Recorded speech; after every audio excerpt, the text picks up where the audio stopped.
This is 3 hours of some of the very best stories from r/IDontWorkHereLady, an absolute throwback of a subreddit that I love. Karen landed me a potential future job. When I was younger, around 14, I always wore collared t-shirts, often used as uniforms at most electronic stores.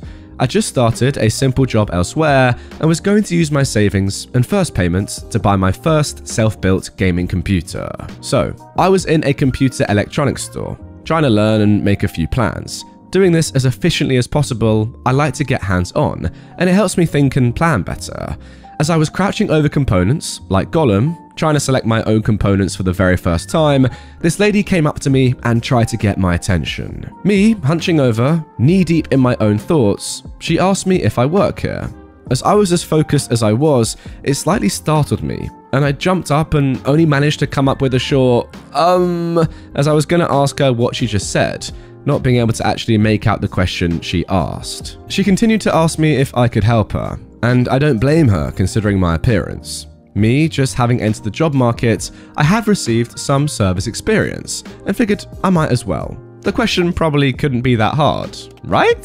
The following interaction ensued. Yeah, sure. What do you need? I replied. I'm trying to find a laptop for my son, but I'm completely lost. Seems fair enough, and a reasonable question to ask anyone with my appearance, regardless of me working there or not. Oh, okay, so were you thinking school laptop or general use? Well, it's more of a gaming laptop, really. Okay, do you have a budget or any other information that might be useful making a decision? Yeah, I've got a mid-tier budget, and I know he plays Team Fortress 2 and Roblox. Having just spent a few weeks learning and recently acquiring the knowledge of what parts are important for what, I could confidently answer. Oh great, well that doesn't necessarily require the most expensive computer on the market. Have you looked at any options? Now the lady at this point gets a slightly frustrated tone. No, that's what I came here to ask about. Okay, well have you looked at any of the laptops displayed at the section over there? I point to the 2 rows of demo laptops closer to the registers. The lady then gets even more frustrated. No, I have no idea what I'd be looking for. That's why I came over to ask. Okay, I'm sorry. Well, anything between a lower amount than your budget and your budget would probably have what you need. Just look for relevant specs and it'll be more than enough for him. Can you join me so I'm sure? I'm figuring at this point that it shouldn't be a considerably long interaction, and I could get back to my things. I'm just going to point out 3 options at 3 different prices and then I'll leave. So I accompany her over to the laptop section. Okay, so which ones would be an option? I point at 3 different laptops, and I make an effort to explain the differences in a short but precise manner. After concluding, I consider myself done.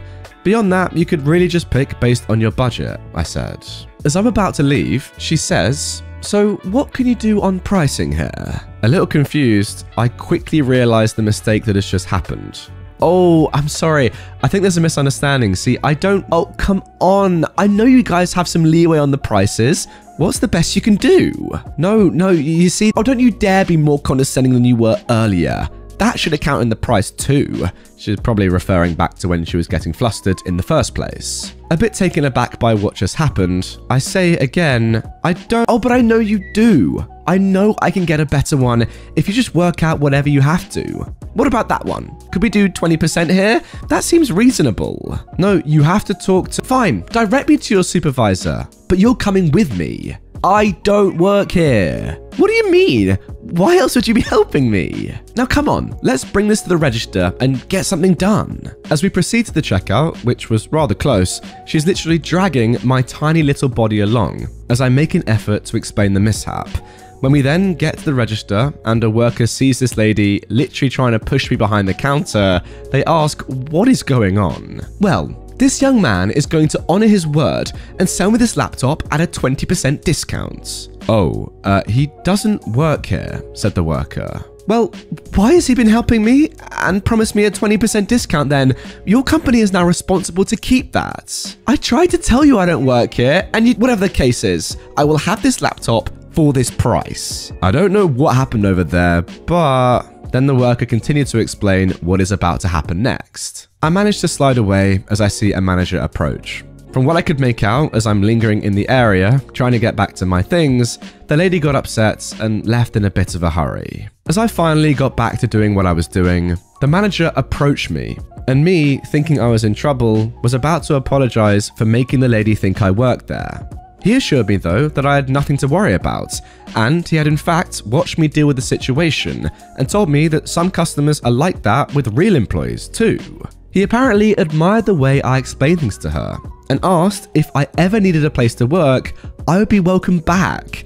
I appreciated it, finished my planning, and left. And there you go, guys. I guess that story just proves that not all Karen interactions have to be bad. I mean, look, pretty terrible experience, not the most enjoyable, but at the end of the day, this guy has landed himself a job at an electronics company. And he sounds like he's big into electronics and laptops and stuff. Sounds like the dream job for the bloke. Congratulations, you've done it. Now, someone's actually asked in the comments, did you end up going back for a job? And Opie replied, I did work there on a school-related workplace readiness thing, but was never employed. Ended up moving not long after this. Okay, it didn't work out, but nonetheless, it's super nice of the manager to offer you a job right there and then, because yeah, to be honest, I would do the same. You handled that situation really well, you were patient, polite, and ultimately, you did a good job. Good lad. Oh, and he's also said that he did get that gaming computer built and that it was magnificent, if he does say so himself. Up the gaming PCs, I am a fan. Of course you freaking work here. Why else would you be dressed like that? So this was back in August. I just moved to the city and had just started working at a bank. I didn't have the company apparel yet, but I had a good amount of business clothes. Plus, I like dressing nice. I was done early that day and downtown was on the train ride home, so I figured I'd stop to do some clothes shopping. I was shopping around the store in the business attire section. Now, I was wearing my business attire at the time, so one could guess why there might be some confusion. And this lady, who only spoke Spanish, asked if I spoke Spanish and if I could help her. I said yes and asked what she needed. ¿Sabes dónde están las maletas? Do you know where the suitcases are? Perdón, señora. Yo no trabajo aquí, pero creo que están en el primer piso. Sorry, mom, I don't work here, but I think they're on the first floor. We both laughed, and she commented on how nice my clothes look. It made me blush a little bit. I'm self-conscious. Then she thanked me for helping her. 20 frickin' seconds later, another lady comes up to me in a not so nice way, demanding I get her another coat with matching pants in such size, asking why we had suits mixed up, and specifically to get her a freaking dressing room since she had no idea why we only had 2 open in the middle of the pandemic. I explained to her that 1, we're in a pandemic, 2, I don't know anything about suits, I just wear them, and 3, I don't freaking work here. Of course you freaking work here. Why else would you be dressed like that? She said. Because I like dressing nice? And frankly, it's none of your business. Well, I saw you helping the other lady. Stop lying. Because she was nice. Maybe you should try it every once in a while. At this point, one of the actual workers saw what was going on and intervened. Later on, we both happened to be in the changing room, in different stools obviously, and she started going off on the phone about how a rude employee refused to help her. When I was done trying on new suits, I went with black this time, she was talking to the manager about me, and exclaimed, "That short one," when I walked by. The manager was like, "Who the heck is that dude?" I just laughed and paid for my clothes. Moral of the story, don't be a Richard and someone might help you, even if they don't work there. Sorry, is this woman actually surprised that someone wearing a business suit is shopping for another business suit? Like, isn't that a normal thing? Say I saw somebody shopping for designer clothes and they were wearing designer clothes. I wouldn't say, oh my God, you must work here because you're wearing similar clothes to what you're trying to buy. Like, what? No, because he's wearing a business suit. He probably likes business suit. He's getting another one. It's weird, but hey, that was her logic. And also something else that I've thought about on this subreddit in particular, how many times in your life, you watching right now, you listening right now, has an employee ever lied to you about working somewhere? Like the whole premise of this subreddit, I don't work here lady, is people who aren't employees telling entitled people like this woman that they don't work there, truthfully, and then these people saying, no, you must work here because you're wearing this or you're acting like this or you're helping this person out. Why would an actual employee ever lie about working somewhere where they don't? Honestly, like the whole premise of the subreddit just doesn't make any sense if you think about it. But hey,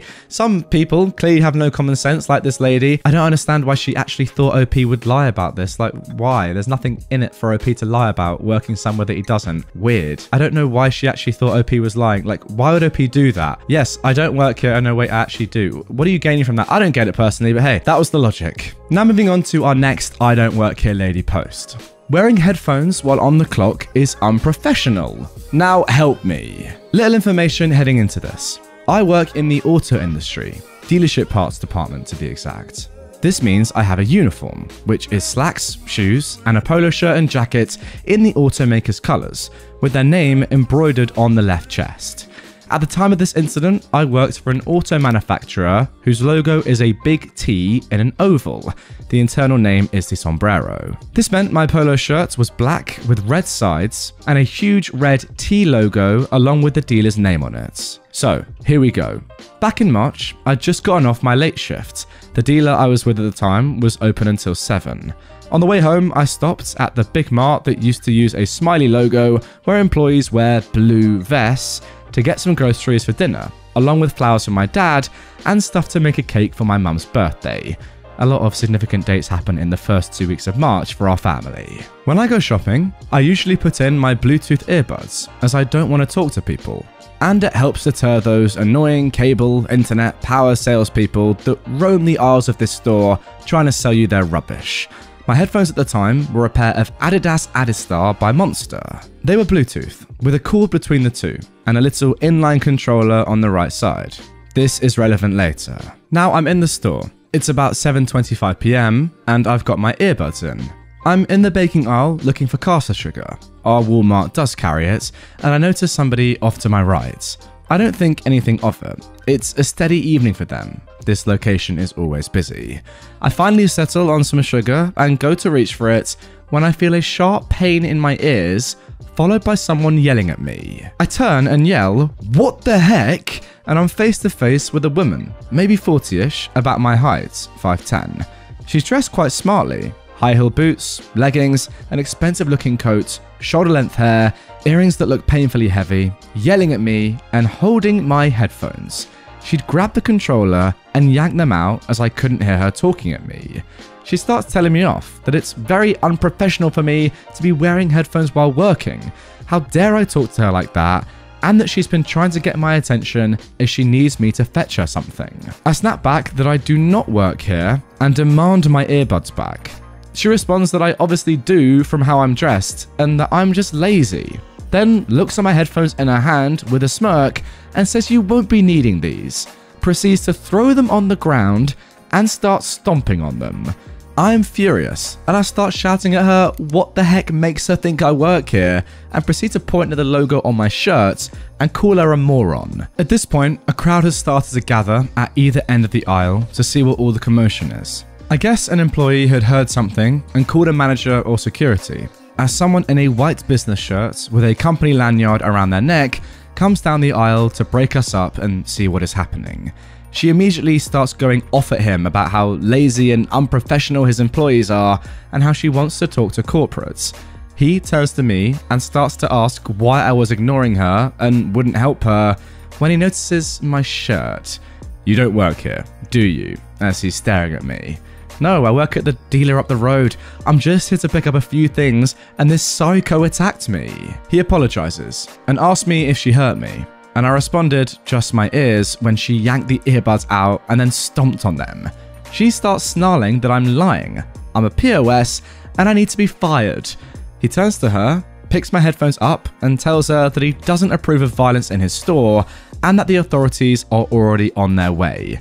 The police station is 1.5 miles from the store. He asked me to check my headphones to see if they work. Shocker, they don't.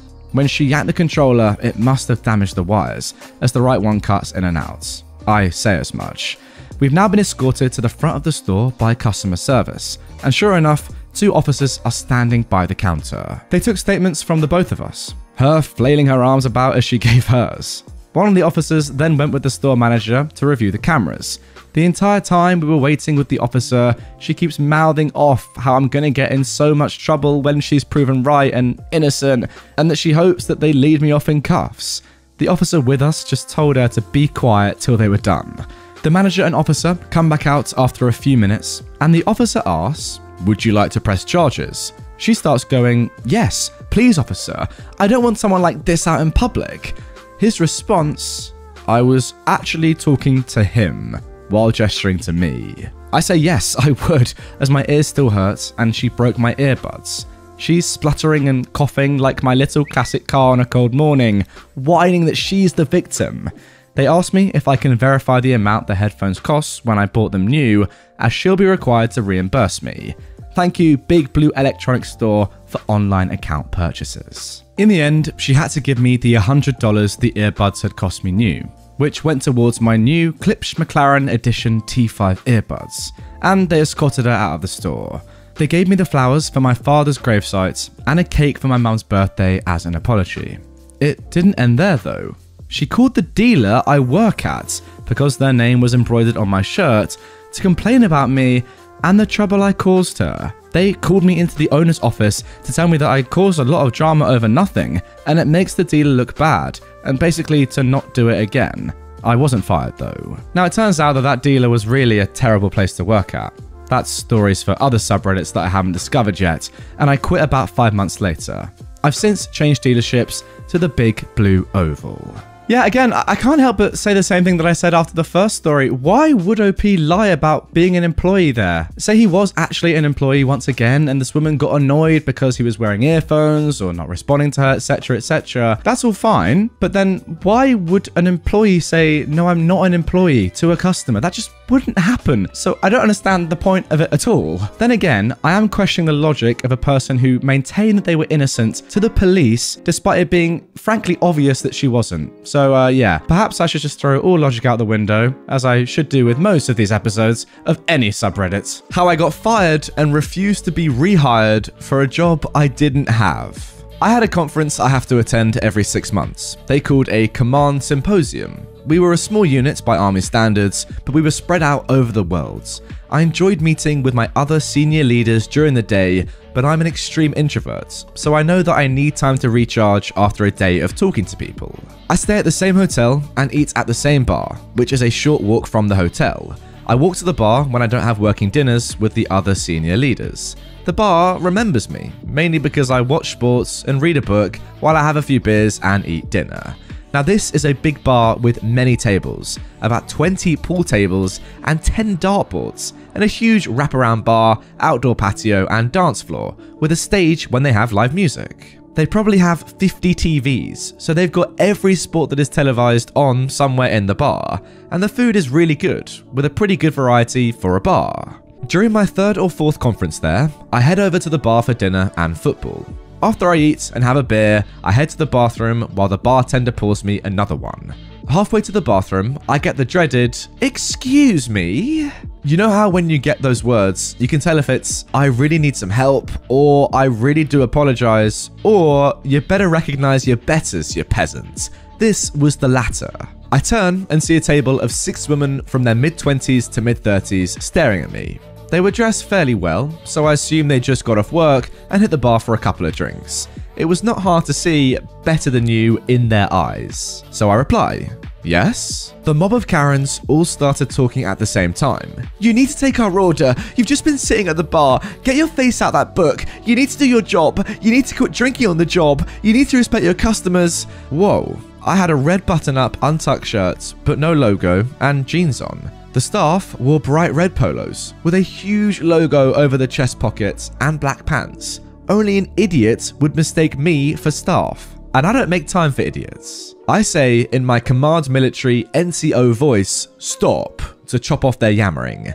Just about the whole bar turned to look over at me, facing the Karen Hydra. I was a bit louder here than I should have been probably. The Karens looked at me with their eyes widening.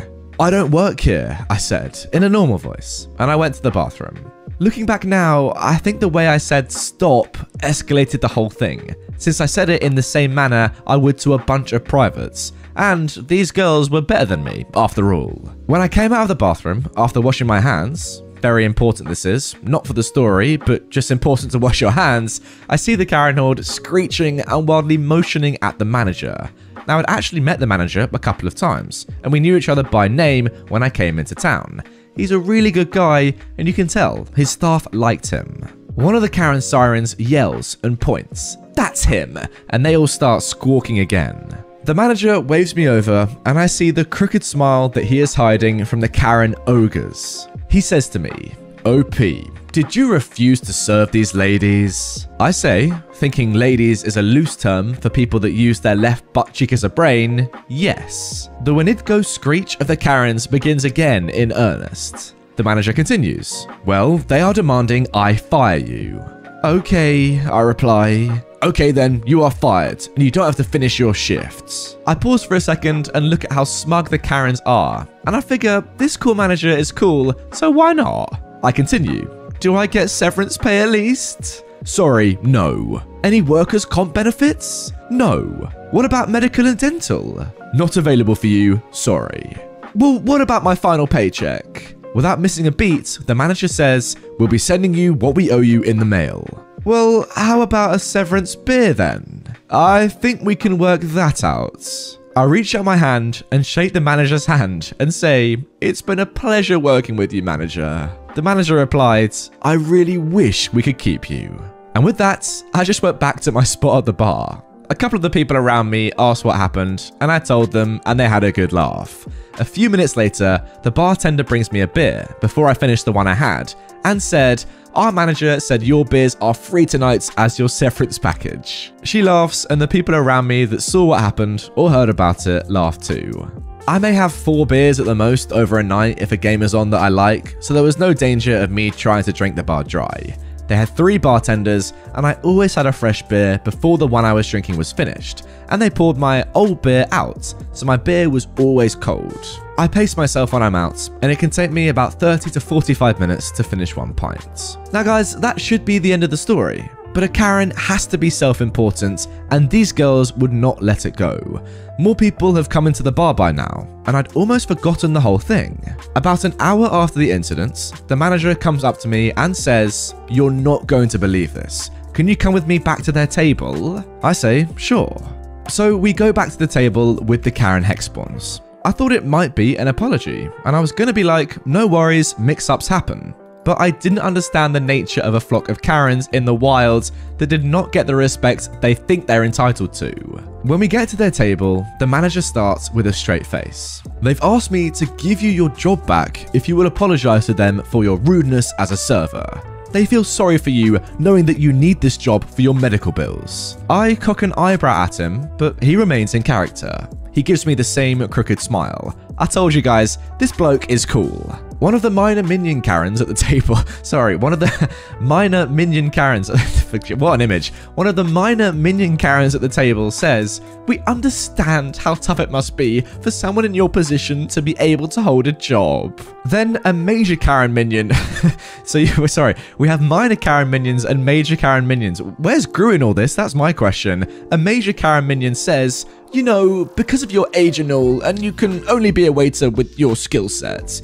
Well, I have been in the army for almost 20 years at that time, Karen, but thank you very much. And then, here we go, Demon Lord Karen said, if you just apologize to us, then we can use our influence to get you your job back. After all, we see you just sitting at the bar getting drunk off your last paycheck.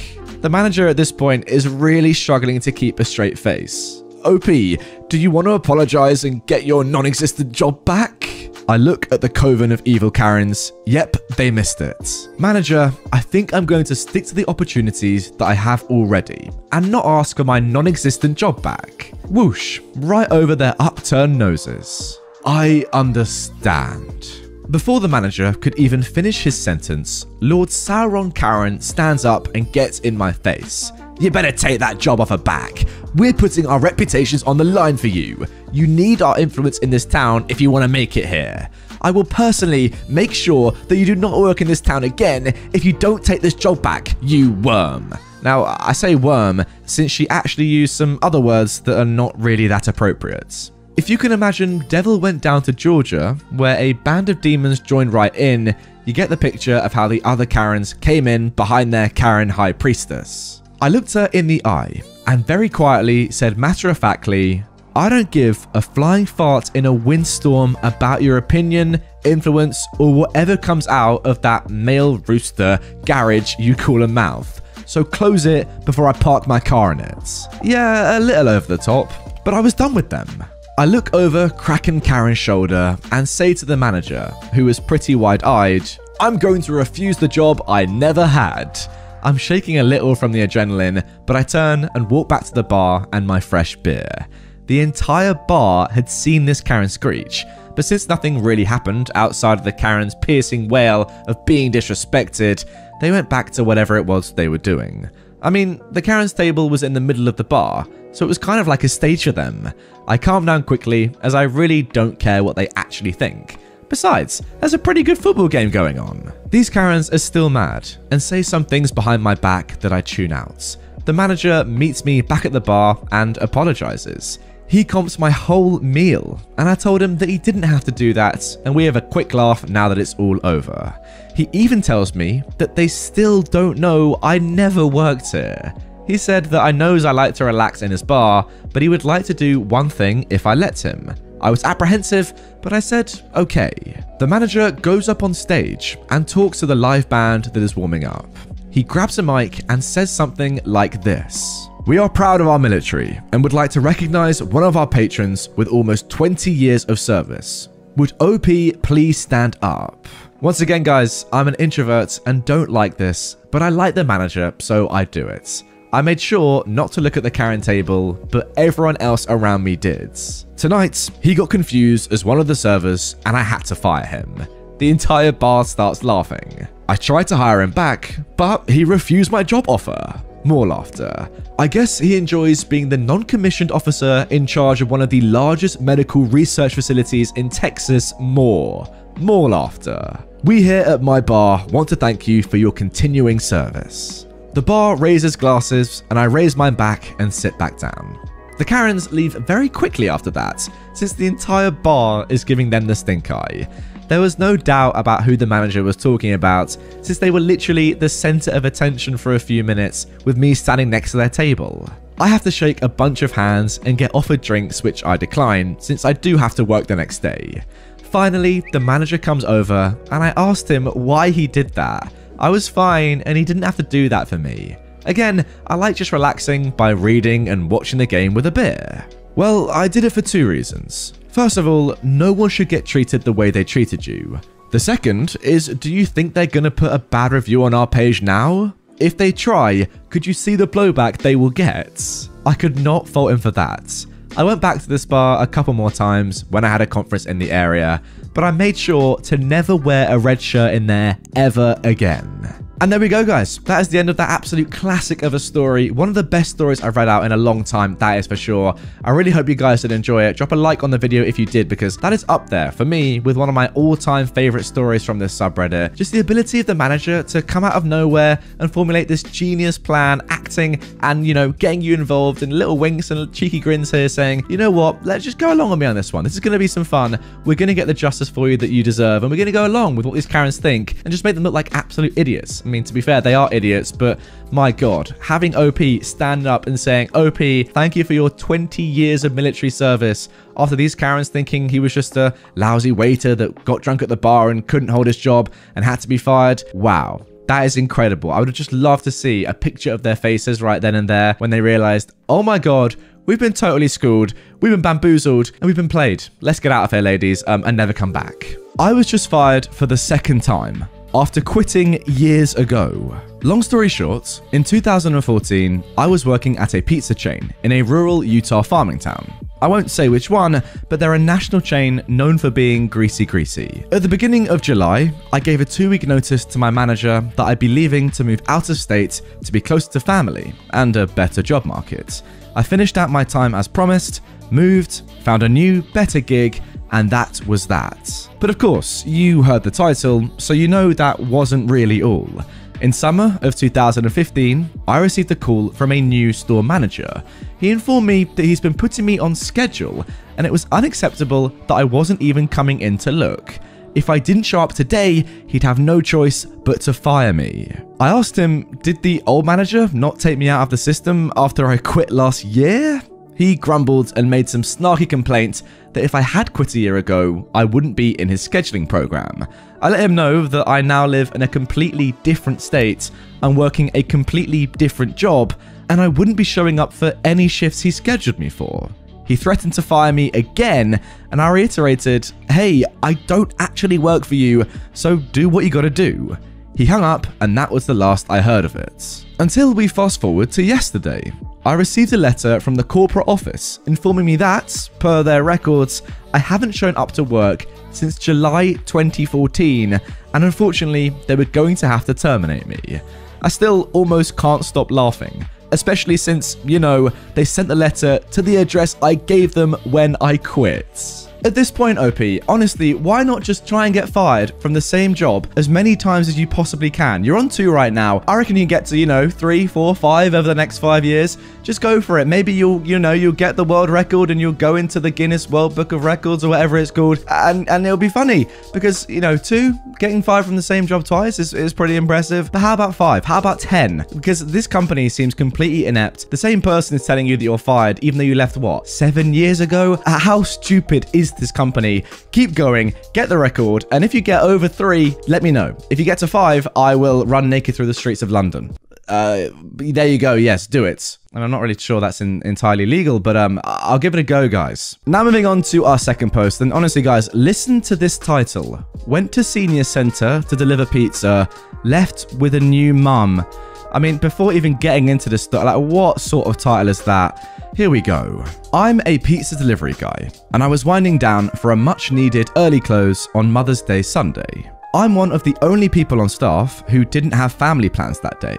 My family situation is what you might call complicated, so I worked all morning while short-staffed and I was pretty beat. It was especially emotionally hammering to deliver so many pizzas to happy families visiting or hosting their mums.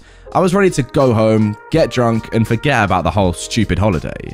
So, I get a late call, just a few minutes before we closed, and decided to take it, because money is money, and it was a pretty big order, 6 pies. I loaded up and realized about 3/4 of the way to the destination that the address was for the local senior center. They used to order all the time, tip really well, and make really sweet conversation before the pandemic. So I was psyched to see they were safe and steady enough to order pizzas again. I snuck them a side of breadsticks from a douchebag who never tips and always harasses our female drivers that I was dropping off along the way. By the time he'd called to complain, we'd be closed. Suck on that, but not on your breadsticks. Anyways, I digress. I got there and was glad to finish off what had been an overall really trashy day with a pleasant trip to the senior center and carried the food to the front desk. The receptionist offered to carry the pizzas back, but she herself looked frail enough to be a senior center resident, so I said I was happy to get them where they were going. She COVID checked me and gave me a new mask. I'm not sure what was wrong with mine, but whatever, and I found my way to some event room where they'd ordered the pizzas. And it was a total gut punch. Literally, just a room full of sons and daughters visiting their mothers and having some kind of festive party. My good mood went away really quickly, and I dropped the pizzas on the table and shuffled out. But I realized that while they'd prepaid for the pizzas over the phone with the credit card, they hadn't tipped. So no matter how bitter I was, I had to make in-person contact with whoever had ordered the pizzas, or I basically just wasted half an hour. I went around the room asking for Margaret, the name on the order, and eventually someone put me in front of her. Our shop doesn't have a uniform or anything, so I started to explain. Hi, Margaret, right? You ordered these pizzas? And she became really frazzled. I guess she was running the event, so she cut me off and was like, "Oh, good, you're here. We were starting to wonder. I don't think Bonnie has been matched with anyone yet. Wait right here." I tried to cut in and explain that I'd just delivered the pizzas and she must have mistaken me for someone else, but it went right over her head. She pushed an old woman over in a wheelchair and said, practically shouting, "Bonnie, this young man is here just for you." Before I could try and explain my situation again, Bonnie replied, "He is he? Well, full disclosure, son, don't get too attached, because Jesus has my heart." Margaret, the one who'd ordered the pizza, or at least the name we had on it, whispered to me, "She's a real live wire. Have fun." And then Margaret and my tip were in the wind. Bonnie looked up at me and goes, "You like bridge? I hope you brought your checkbook," and started wheeling away to a table. I followed her, thinking I'd better not lose track of her until I could return her to Margaret's. I spotted a woman with an ID badge who looked like she knew what she was doing, and explained that I was the pizza delivery guy, but someone had left me with this old woman in my charge. I guess my explanation though wasn't clear enough, because I said something like, hey, I was actually delivering some pizzas up here. And then the girl says, you brought pizza? Oh, that's so nice. I'll make sure you're compensated. So at first I thought, great, all resolved now. But no, she gave me a wad of cash and the organizer just disappeared, leaving me with Bonnie and her deck of cards. I kept looking for Margaret to return this lady to, but I also did kind of enjoy making conversation with her, and I knew that no other deliveries would be coming in since we closed on my drive over. I actually did like listening to Bonnie talk about the YouTube conspiracies she wholeheartedly believed and the spat she was having with the arts and crafts chaperone and so on. She even gave me a recipe. But I was worried that she had dementia and thought I was actually a family member, or that she was expecting a particular visitor and at any moment a guy would storm in and say, what are you doing with my aunt, or something like that. So finally, I saw the second organizer again, the one who'd given me the cash. I figured Margaret may never return, so I shouldn't wait for her, and I pulled the organizer aside and said, look, there's been a mix-up. I don't really know this woman. The organizer seemed distracted. She was doing several things at once, and she very casually said, oh, there's no mix-up. The pairings were totally random. You weren't expected to have much in common. You'll get to know her. Don't overthink it. And receded back into the crowd while I was still saying, no, I'm just delivering pizza. At that point, I seriously considered leaving, because it wasn't my fault that these people were unorganized, but Bonnie was waiting for me, with this huge grin on her face, to play more cards, and it didn't look like there were any real relatives coming for her. So I figured I'd stick it out for a few more games. I was eventually able to pick up in context from eavesdropping on other pairs that this was not a mother-child extravaganza. It was a volunteer event for women living at the senior home without kids or whose kids couldn't visit them. That was a huge relief, because I would have felt really terrible if she was a dementia patient who thought her son had come. Especially because I was actually kind of enjoying being mothered by her, for lack of a better term. It felt really good to have someone asking what I was doing at work and saying they were proud of me for things that weren't actually a big deal. She proudly bragged to everyone we passed on our courtyard walk about the silly little Employee of the Week award I just won. Basically, title only, you get your photo on the wall, but everyone gets it at some point, and usually more than once. But she made it feel really important. And I really secretly loved how she got outraged over minor transgressions on my behalf. Like, I told her how my landlord is sticking it to me on repairs, and she was like, he's quite the ripe hair in the tuner, with such sincere gusto. She said she knew a guy who could tune him up for me, and I don't think she was talking about repairs, but I didn't follow up. Every time I tried to extricate myself, she'd have another activity she'd want to do. Once we finished cards, she wanted to do arts and crafts. Once we did that, she wanted me to push her around the courtyard. Once we did that, she was famished from the walk, even though all she did was sit in her wheelchair, and then wanted pizza. I then fed her 2 slices before an orderly appeared and angrily informed me she was not supposed to eat pizza. I don't know how she then ended up with a 3rd slice, but I seriously didn't give it to her. Finally, the party was winding down, and she wanted me to hang out and watch a game show with her. About 30 seconds into the show, she fell asleep. I left her a coupon, even though I guess she isn't supposed to eat pizza, and headed home. It was kind of nice to spend Mother's Day doing Mother's Day type stuff. Really nice, actually. At this point in my life and career, if you want to call it that, I can have no wholly good memories that involve pizza.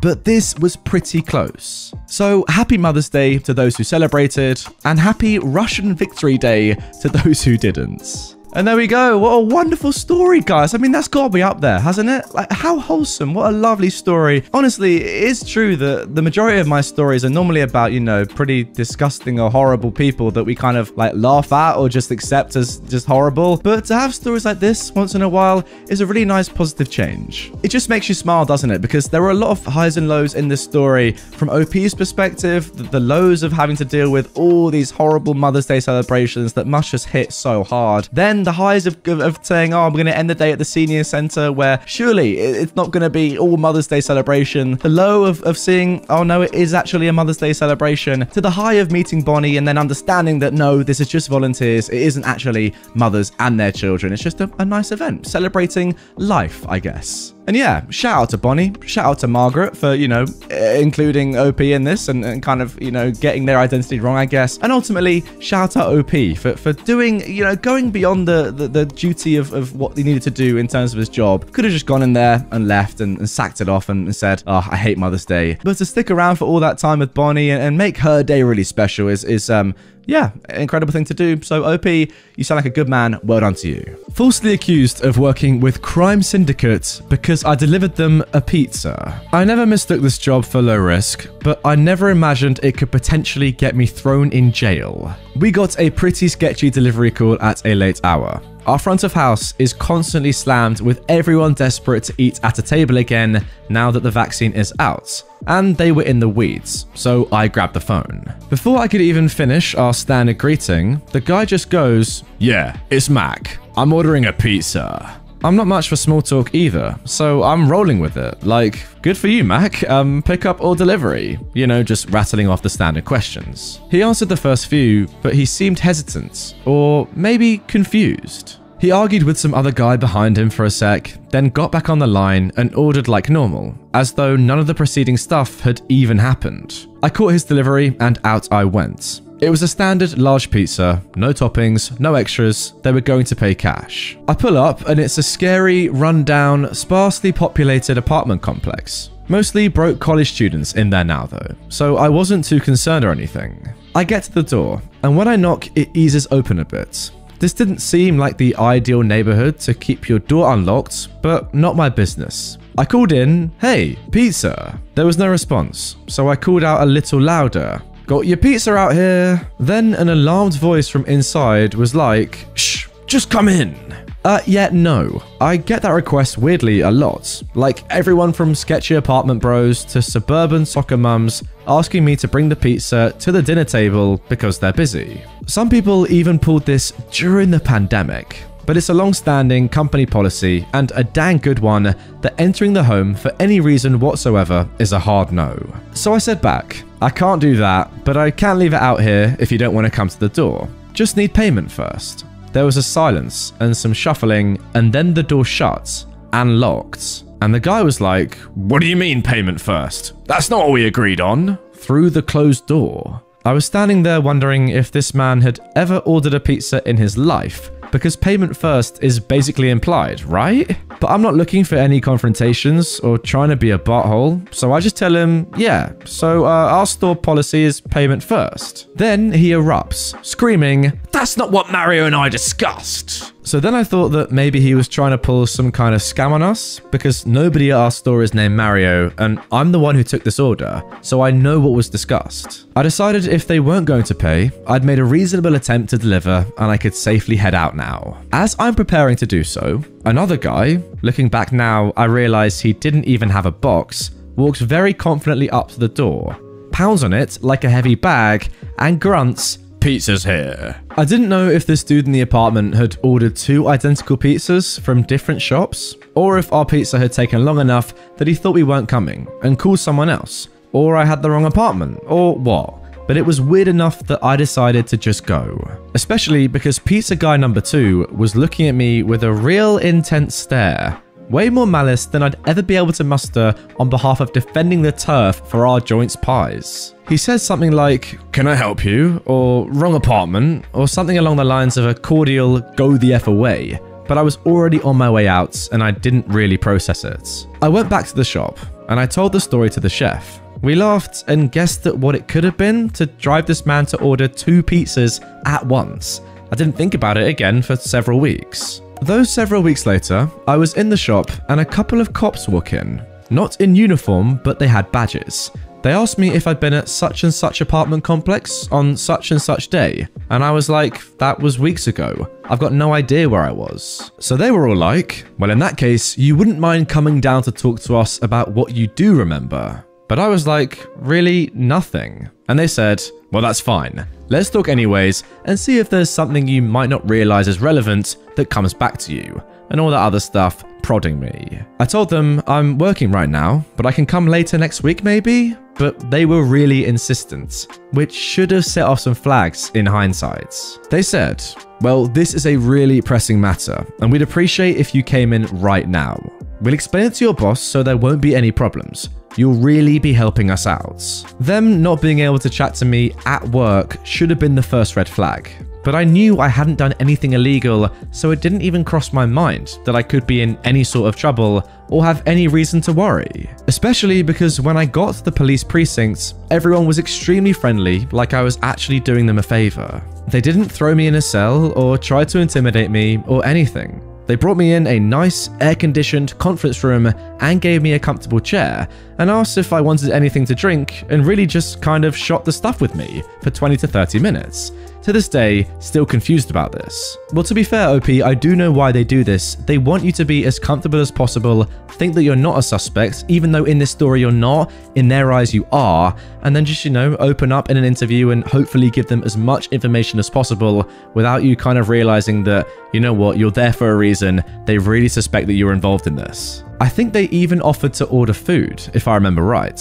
I declined even the most basic offers because I was anxious to get back to my shift. Didn't need my co-workers getting any wrong ideas. I played along and made nice because they did get the okay from my boss to go as long as I needed, but in the back of my mind, I was like, didn't you say this was urgent? They're running short-staffed at work just so we can trade hot takes on the College Baseball World Series? Eventually though, and I think they were trying to be subtle, but they definitely weren't, they shifted to asking me about what they really brought me in to talk about. They asked me about if I'd made a delivery to the apartment complex, and I'd obviously racked my brain between when the cops first arrived and then, so I told them actually I had, that I wasn't sure if it was exactly the day they were quoting me, but it was around then. I figured they'd ask about the delivery, but didn't want to get ahead of their questions. I figured a brain dump of information would make me come off as guilty, plus I didn't want to accidentally tell them more than they were expecting to hear and land myself there longer. But instead of asking, like, any of the questions I expected they'd ask, they said, and how long had you known the guys you were delivering to? Kinda confused, I responded, I didn't. I could see that my answer disappointed them, but it was the truth.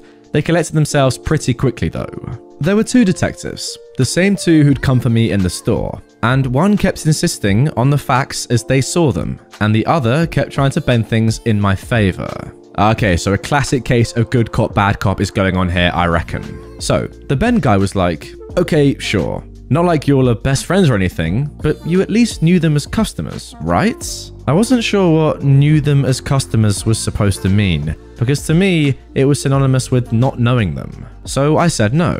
Then they changed topics. They asked how long the delivery had been planned for. I told them everything had to be ordered same day unless it was 4 or more pies, and I didn't remember exactly when they called, but per store policy, it wouldn't have been more than an hour before it was delivered.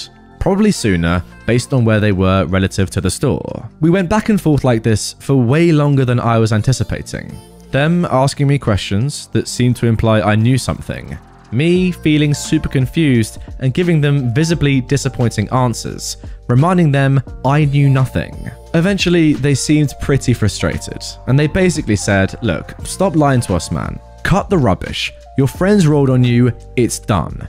And I'm sitting here thinking, I have friends? But of course, in all seriousness, I was shocked by the change of tone because I had no clue what they were talking about. So I told them as much. And they were both like, come on man, you're just embarrassing yourself at this point.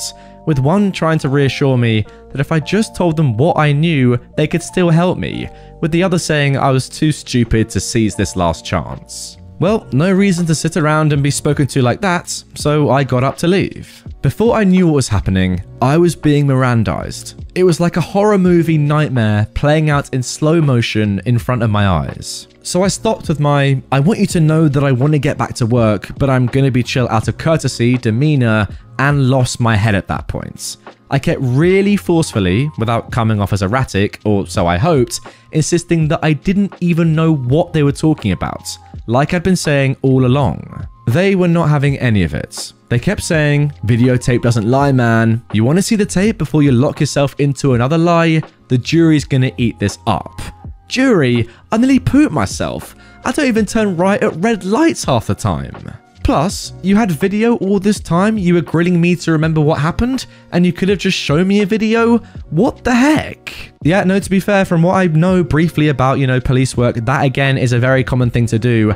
That evidence is then much stronger than if you were to just show the video of what was happening. Because, if you actually just showed the suspect the video, they could make something up. For example, in your situation, they could say, which is the truth, but that's not important, I was actually delivering a pizza. Whereas if they were to ask you at first what was going on before showing you the tape, if you were to say one thing that didn't really align with what the tape was showing or just made complete, no sense at all, then they'd have caught you out, and they'd have got you right there. But anyway, I knew I was in over my head at that point. A million thoughts were swirling around, and I was so overwhelmed and scared. I finally said what I should have said way back at the beginning, though I didn't say it nearly assertively enough, because I was trying to, act innocent, not seem guilty, not make things worse than they'd somehow already become. So I said, should I be talking to a lawyer? And they said, do you want to talk to a lawyer? Did you do something that would necessitate the aid of an attorney? And the other guy's like, if you want a lawyer, we'll get you one. But I have to say, that does not look good on you. And I shouldn't have believed him, as my dad has now drilled into my brain, you never talk to police, only your lawyer does. But at the time, I thought, you know what, I guess asking for a lawyer does make it seem like I did it. Oh snap. Then they showed me enhanced frames of the video and timestamps, and they're saying all this stuff. It was really a blur at that point. But one particular thing stood out. They said something that they'd already said a time or two before, but it hadn't totally sunken in until then. They alleged, your buddies thought this would be some quick money. They thought it would be real slick to order a pizza instead of just calling and saying, bring the stuff up. At this point, it had been established that they thought I transported some large sum of ill-gotten cash into this apartment, and that we wouldn't be suspicious or wouldn't follow up. Look, I know you're a good guy. You didn't know what you were getting yourself into, but if you're not honest with us, we can't help you. I had told them repeatedly about the other guy who showed up to supposedly deliver a pizza. I even pointed him out on the footage. Unfortunately though, the cameras didn't have audio, so they couldn't hear me arguing with the people in the apartment over the measly few bucks. Or, more importantly, hear this other guy say, pizza. Because the other guy didn't have a pizza box, and I did, they didn't believe me that I wasn't the pizza part of this operation. To recap, apparently what they'd uncovered from the real criminals is that they were meant to take receipts of some money. The guys inside the apartment were told something like, that afternoon you'll get a pizza, to try and prevent anyone from saying anything incriminating on paper. But these dumb idiots in the apartments didn't understand the instructions and actually ordered a real pizza instead of just waiting for their cash delivery to show up. I'm pretty certain all that arguing I'd heard on the phone was one of the other criminals asking something to the effect of, are you sure you're supposed to order an actual pizza? Because what else would they have been arguing about right then? Yeah, you can tell these guys are absolute idiots. Pretty standard, but wow. So, once I connected all the dots, it was a matter of proving my pizza delivery was legitimate. They tried to get a record of the delivery when they talked to my boss, but we're a small shop. We only keep tickets through the end of the week, and we just sign a piece of paper confirming our tip amount every night. Unfortunately, these guys wouldn't have factored in since they didn't end up paying. Now, I didn't have anyone but the criminals to corroborate my story, and there was nothing in it for them to exonerate me, or they would have done it by now. But then I remembered, the chef. I told him all about this delivery. I begged the cops to talk to him and reminded them I'd followed them right out of the store before I'd known what this was about, so they could trust he was totally untainted. Sure enough, he recounted it exactly as I told him, and told the police. The stories matched near identically. The cops went through our phone logs, but these guys had called in their order from a burner, so that was of no help. I figured the chef would be enough, but after I'd been in the precinct for nearly 8 hours total, they said they were going to go ahead and hold me until they could verify I didn't go with the decoy pizza and somehow give them money another way, or until they found the real delivery guy.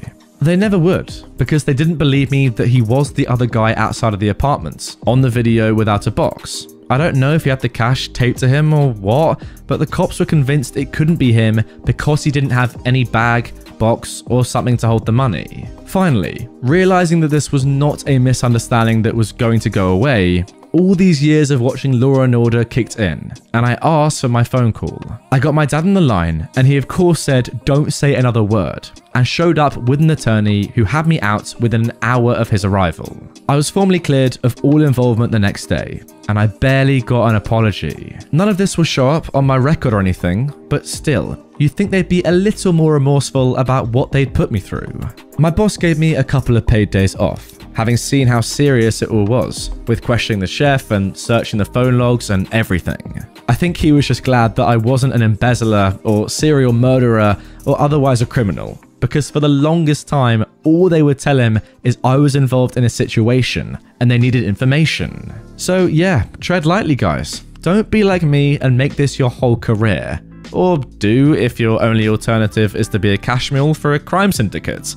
I'm super happy to not have worked there. You know what, honestly, I think the end of that story is the most important part and most interesting part of all, and it reminds me of a show I watched on Netflix, which was, you know, kind of in the same similar vein to people that get accused of things, like OP did in this story, that are very serious and sometimes even more serious than this. And then eventually, when they're acquitted, there's no remorse. There's no aftercare. The police literally just say like, oh yeah, okay, we've been interrogating you for 8 hours in this situation. It could be days, could be weeks, could be months, could be put in jail, but we're not going to show any remorse. We just got it wrong, but we're not even going to admit that. You're free to go now. Like, that's tough, isn't it? The show is called Criminal, guys, and if you haven't seen it, check it out on Netflix. I would highly recommend it. This one episode in particular is very similar to this story. One guy gets accused of R-wording, I can't use the actual word because, you know, YouTube will hate me, R-wording a young girl, and the whole point of the episode is showing the horrible interrogation process where he is shown picture of this girl. I think she actually gets murdered eventually, not by him. The whole point is that he is actually in the end shown to be innocent, but that doesn't matter as the episode progresses and the interrogations get more and more intense, and you literally have, you know, the detective saying to him, I know you did this. I know you R-worded and murdered a girl. Like, imagine being that guy. You know you haven't done it, and eventually, you know, it comes out that he hasn't done it, and he's just been wrongly arrested and interrogated for no reason. Like OP, you know, not involved in that situation, but such a serious accusation. And exactly like this is why I'm raising this point. Exactly like what happened to OP, the police in the show, they don't care. They're just like, oh yeah, okay, we got it wrong, but who cares? You can go now. That's it. I think in this episode, the story actually makes the news that he's been arrested. So, you know, all his family, all his friends think that he's been arrested for, you know, R-wording. And you see it all the time in society as well. Cristiano Ronaldo, he was accused of R-wording.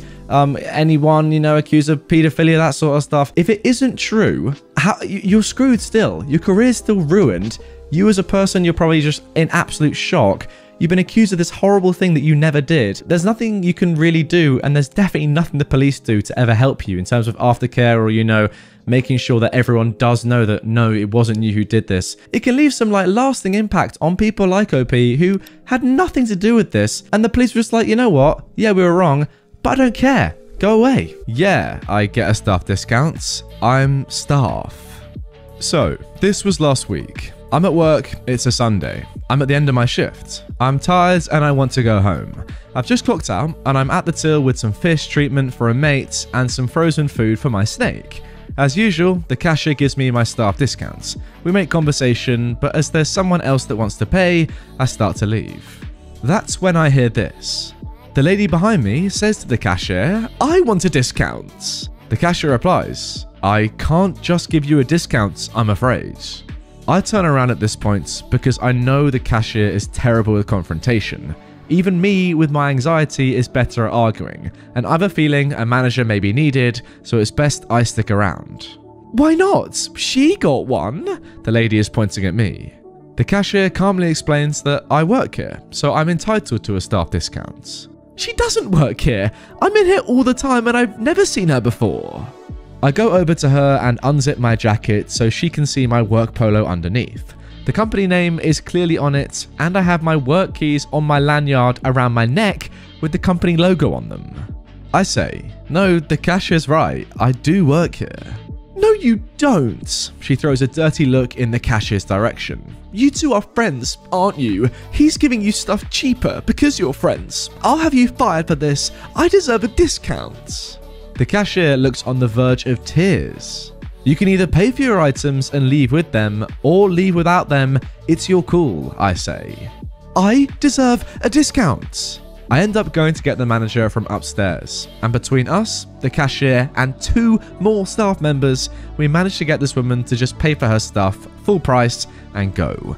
I go home, get my rats in the freezer before they defrost, all is well. But that's not the end of it. The same lady came back in today, while I was on tills. She comes straight up to my till with a bunch of items and declares she usually gets a discount. I recognize her, and I've seen this scam before, though never from someone as brazen as this. Oh, really? I've never seen you in here before. The lady points to a colleague. This colleague happens to be one of the ones who witnessed the ordeal last week. Ask him, he knows who I am. My colleague said, oh yeah, she's the woman last week that demanded we give her a discount because she didn't believe that you worked here. The woman looks mad. If this were a cartoon, there'd be smoke coming out of her ears. Ah, I say. Well, that'll be this price. I don't remember the exact amount. It was pretty decent though. I believe she was buying a tank and setup, so well over £500 probably. And my discounts? I can't give you one, I'm afraid. Oh, you're new. I always get a discount. I've been here over 2 years, actually. Well, I've never seen you before. Really? Because that's what you said last week. Again, that'll be the price. The lady huffs and throws an air stone at me. I'm not sure if it was on purpose, but it hit me in the face. It's gonna bruise. I'm more annoyed that my colleague and I ended up having to reshelve all the stuff she left on my desk. Fish tanks are heavy. Oh, and the best parts? The same colleague sent me a screenshot of a Google review this afternoon. That very woman had left a review saying we ruined my son's birthday because we wouldn't serve me. She called us rude and all the usual rubbish. My manager replied and chewed her out with the truth. What a lad. Yeah, and that is it for the r/IDontWorkHereLady story. I really do not understand what this woman was trying to achieve here at all. Did she just not remember who you were? I guess she had no idea. But why would you try and use the same tactic that you thought someone else used on you the week prior, which didn't work at the time? I mean, maybe she thought it did work. I'm really bemused by this. I mean, like, this would never ever work, because surely when you say to the colleague or the worker, oh no, this guy over here knows who I am. He gave me a discount last week. And then they just say, no, I didn't. Then the whole ruse is up. I don't really understand it. What was she trying to achieve? I have no idea. But I'm glad that, she didn't get a discount, although I'm not really sure how she ever would have done. Oh, and by the way, anyone that's kind of like questioning why OP is putting rats in the freezer, that's what you do when you have a snake. Trust me, I'd know. You got to, you put them in the freezer and then you defrost them when you feed them to the snake. It's pretty simple, but yeah, most people don't actually know that. Pretty cool stuff though. All right, now moving on to our next post. This one is from r/IDontWorkHereLady. Park in employee parking versus I'm not an employee. I'm not sure if this is the right sub, but it sort of fits. I've been reading posts and it reminded me of this. Hope you enjoy. I'm female and was 24 at the time, by the way.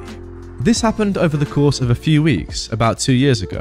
I was working as a construction/design engineer for hospitals, plumbing and air conditioning. I work for a company that's hired by the hospital, not for the hospital itself. My company had been hired to do an ER renovation on an old hospital, and the plans for the existing building were really old or damaged and just didn't exist anymore really. As low man on the totem pole, I got the fun job of going out to the hospital to document or investigate the existing buildings, which meant lots of going up on ladders and looking above the ceiling to track down pipes and ducts and such. Because this was an ER, and therefore 24 hours a day, we had to time our investigation for non-busy times, namely 3 AM to 7 AM in the middle of the week. I was also working my normal office hours because my job offered overtime or in lieu hours and I needed the overtime pay, college loans, So for all these interactions, I was exhausted and just didn't really give a dang. So, on to the story. I had to park in the hospital parking garage on the top floor to be out of the way of patients and visitors. I had finished early because an emergency had come into the ER and I had to get out of the way. I had some extra time, so decided to close my eyes for a bit before driving to the office, when I was woken up by a tapping on my window. A man was peering in the window. We will call him Parking Dude. I waved at him, thinking he was just making sure I was alright. I was sleeping in a hospital parking lot after all. The dude gestured for me to roll down my window, so I cracked it to hear him better. He gruffly declared that employees are to park in the back lot or on the street if that's full. Next time I'll have you towed. He then turned and marched back to his golf carts, which he blocked me in with as I called out, "I don't work here." He left, I left, and went to work thinking it was a one-time deal. Little did I know. Over the next few visits, I came back to my car to find increasingly angry parking tickets about parking in employee parking from now on. They were printed on A4 and very obviously homemade, with the blurry hospital logo and word art parking enforcement across the top. The notes threatened booting, towing, and demands for my supervisor's name so I could be reported. I wish I still had them to share with you. My co-workers and I had quite a laugh over them. I even left a note on my dash saying I wasn't an employee, and the next ticket had a rant about lying, and that you'll be written up for lying once I get your supervisor's name. Then one morning, I came out to find the parking dude waiting for me. He had blocked my car with his golf cart again and was grinning at me like a cat who got the cream. I walked up to him and he said, "Employees have to park in the back lot. You are in so much trouble. I demand to speak to your manager." Yes, he really said it. "Give me their name and number and the department you work for. I won't let you leave until you give me your manager's name." He did have my car blocked in. I tried to explain that I wasn't an employee. I pointed out my outfit: work boots, jeans, safety glasses, and a tool belt with flashlights, tape measures, lasers, and a clipboard with my drawn plans, and told him that this is where hospital admin had told us to park. But he insisted that my disguise wasn't going to trick him and demanded to speak to my manager. I was so exhausted and wasn't really up to arguing, so I just pulled out my business card and my boss's card and handed them over. I told my boss about this, and he just told me to ignore it, as of course he confirmed with the hospital that's where I was supposed to park. This dude pulled out his phone and called my boss and reported me. My boss, an older gentleman who was also the president of the company, later told me he had told the dude that he had to let me leave or he was calling the police. When the dude hung up, he told me, "I'm letting you leave this time, but next time you park here, I'll boot your car and find your real manager's number and report you. Some trick with your friend won't work." He got in his golf cart and zoomed away. Luckily, my boss found this whole thing hilarious. It was about a week before I went back. Bad weather meant I was busy and the ER had no work for me, and I was almost done with my task. I will be back after construction started, but it's all on hold now because of COVID.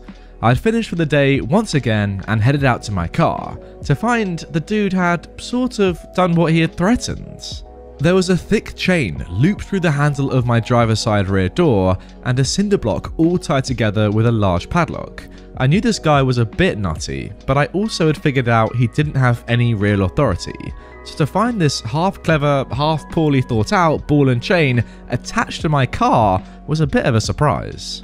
Now, I got into engineering because I like solving problems. I actually don't really like math, even if I'm not half bad at it, and this wasn't a particularly complex problem. I simply rolled my back window down and lifted the cinder block and excess chain into my car and then drove away. I passed the parking dude on my way out. To say he was shocked was an understatement, and I gave him a jaunty wave as I drove by. It was a cold drive back to my office with the window open, but it was worth it for the look on his face. When I got to the office, I had to go in and sign out the bolt cutters and was followed out by a parade of my co-workers to see it for themselves. I had to go back one more time. I was eager to see what the parking dude might do after his last plan failed. I came out to find he had tried the chain and cinder block bit again. This time, he had wrapped the chain around the bottom of the wheel a few times and had the cinder block tied pretty close to the wheel and the chain through the handle again. It was definitely chained in a way that would take a lot more ingenuity to get out of. or a pair of bolt cutters I hadn't returned to the office. You know, just in case. I cut through the chain, unchained the car, and then loaded the whole lot into my trunk. The dude must have been harassing some other person because he only pulled up as I was backing out of the spot. He blocked my car again with his cart and jumped out. He came up to my window and I did roll it down just to see what he had to say. Hey, where are the chains? How did you get loose? This is stealing. Is it stealing to take stuff he attached to my car? I will have your job for this.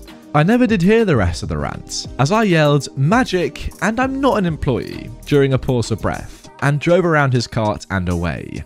It was the most dramatic exit of my life, and will probably never be topped. It was my last day there, for now, and I've since gotten a new car, so I'm not sure if I'll run into the parking dude again. I'd like to think he is still puzzled over how I managed to unchain my car. My boss did lodge a complaint, but I don't think anything came of it.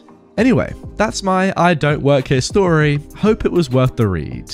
Yeah, dude, that is definitely the right subreddit. I mean, that's just amazing. It's so cool because clearly he is trying to be, you know, clever and clamp your car in various different ways. But you, as like a trained professional engineer, you're obviously going to know better ways than him to deal with this sort of stuff. It's awesome that like it started off as you being annoyed with what he was doing. And then you were like, you know what? I'm going to accept this challenge. Everything you've got for me, parking dude, throw it all at me. And I guarantee that I'll be able to break out of whatever you trap my car in or stuff like that. It was pretty cool to see the little game that unfolded between you two. I loved it personally. I'd like to see it televised and put on national TV as a game show. Get out of this parking lot. It'll be called. Doesn't sound that appealing, does it? No, it doesn't. But you never know. It could work. Any TV stations that want to air that show? Lady called the police because I was wearing a hoodie. I work at a somewhat large gas station. While we're given one jacket with the store logo on it, there are 8 cashiers, and even if COVID wasn't a thing, that's just not sanitary. Our normal uniform is a pair of black pants and a bright polo with the store logo. So it was pretty cold yesterday, and I was wearing my hoodie because the store is built very cheap and isn't insulated. The ceiling is just bare metal.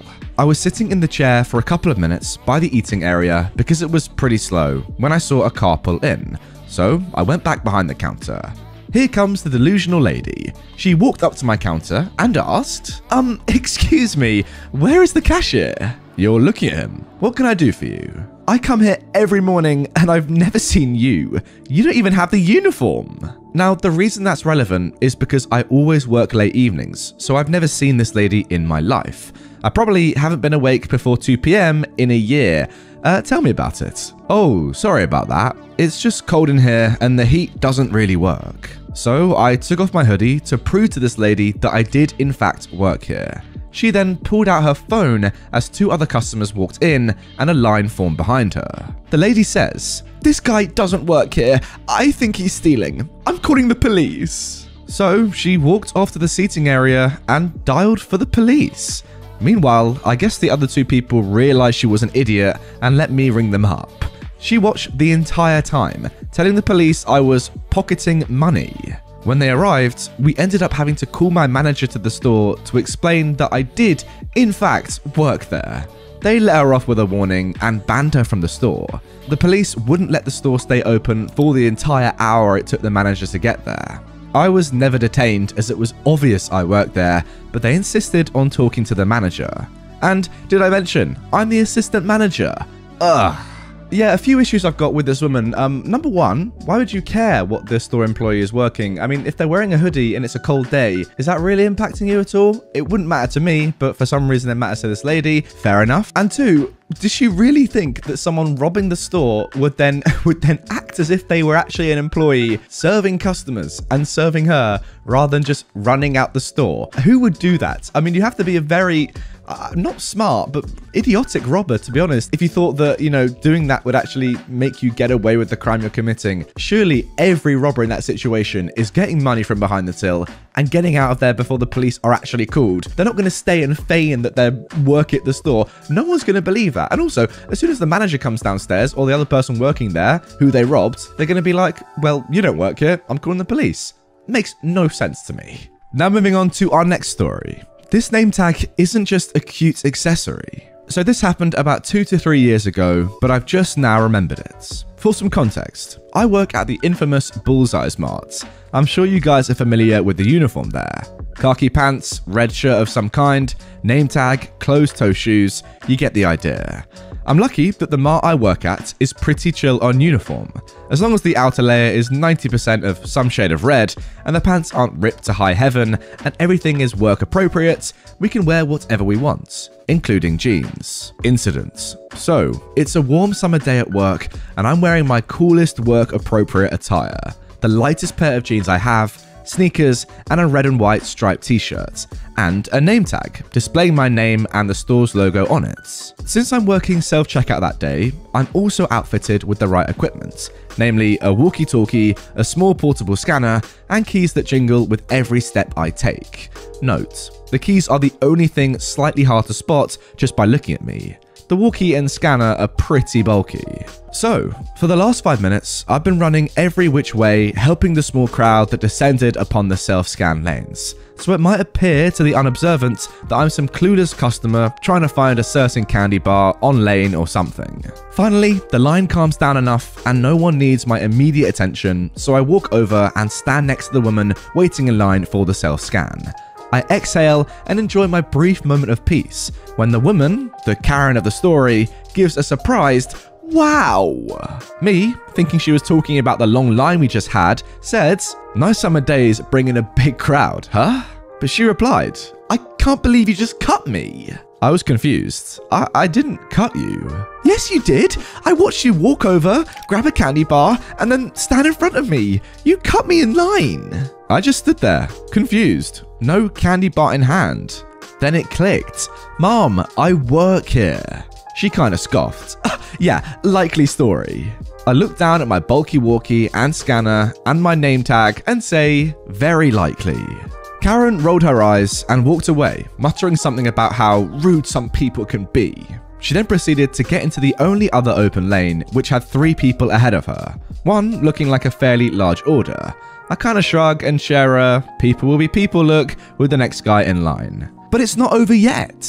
About 15 minutes later, the cashier, I'll call her Alia, waved me down. So I walked up to her side of the lane while still keeping an eye on the self-scan. "What's up, Alia?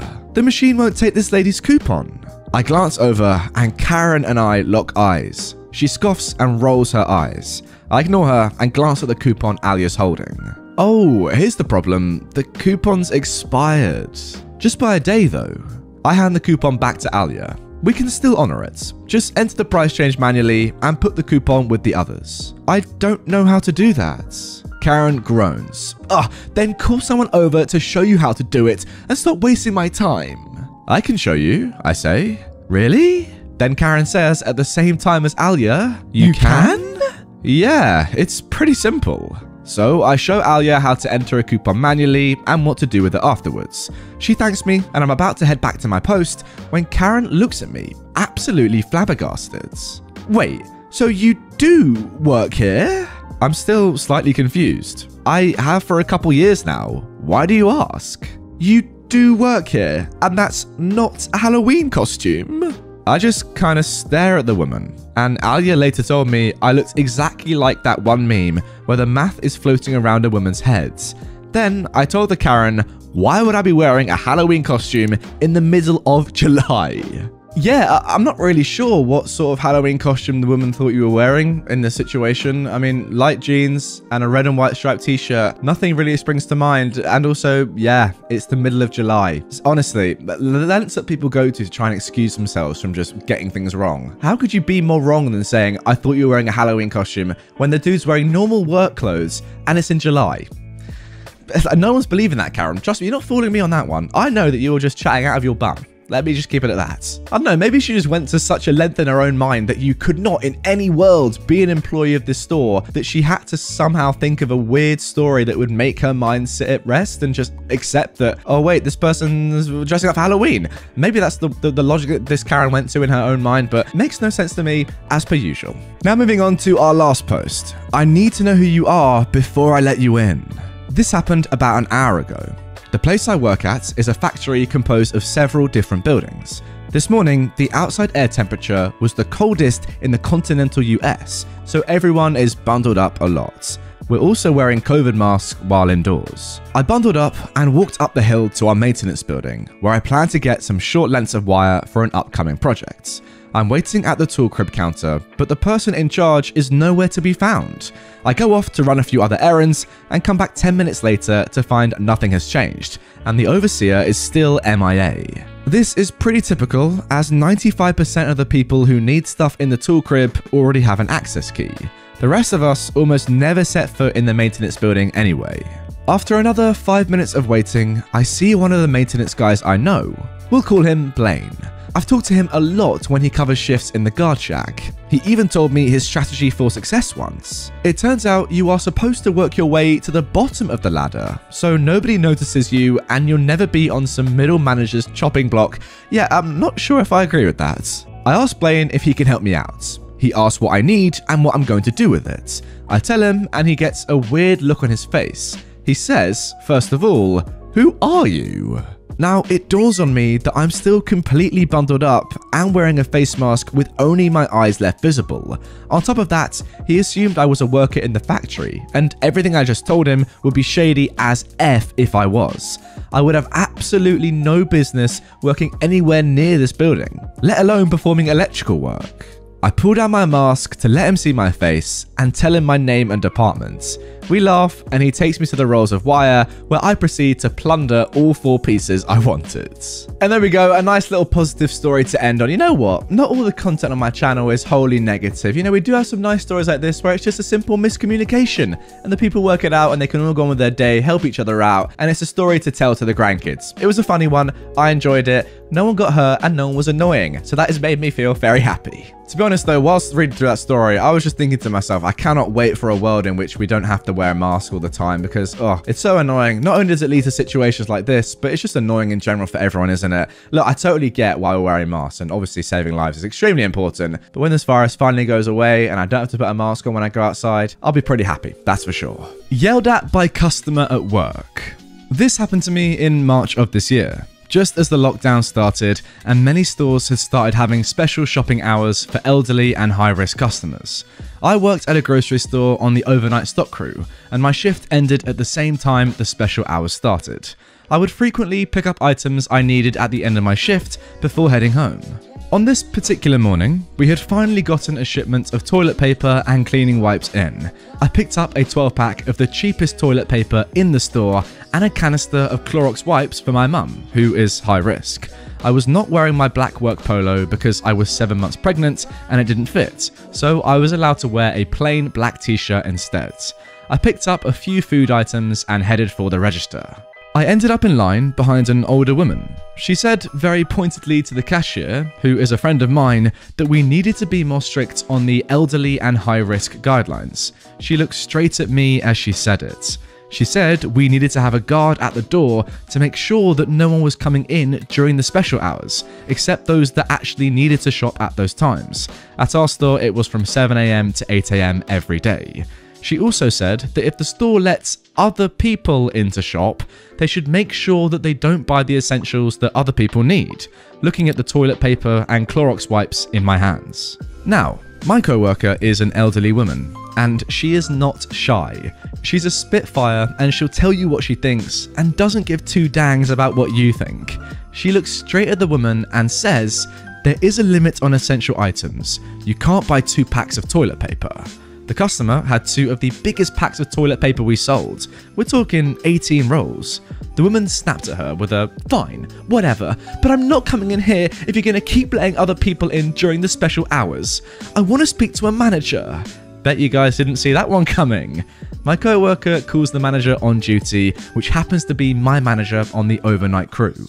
He comes up and this woman goes off, yelling about how we're letting regular people shop during the special hours, how the cashier was rude and was limiting her, etc. Full on Karen. My manager looks at me and can see that I'm irritated. He looked at the customer and straight up said, "I would like for you to leave." She got angry and asked why she should be the one to leave when she was clearly following the rules of the shopping hours, and I was not. He said, and I'll never forget this for the rest of my life, This customer you are harassing is my best employee. She just finished working a 9-hour shift to fill these shelves so that you could come in to buy your essentials. She is picking up a few items after her shift. And on top of that, you're harassing a pregnant woman who is considered high risk, and she has as much of a right to shop during these hours as you do. She is exhausted, and she's scared because of the pandemic, but she comes in every night, works extra hours, and busts her butt so people like you can come in and talk down to her. You can leave now, and you're welcome to stay out. And he walked away. She tried to stammer an apology at me and ask about my baby, when I was due, what I was having, etc. when the loss prevention guy showed up to escort her out. I ignored her and picked up one of her packs of toilet paper instead of the 12-pack I had grabbed. I checked out my items and was on my way while the loss prevention guy took her picture and made notes that she was banned from the store for 30 days for harassing an employee.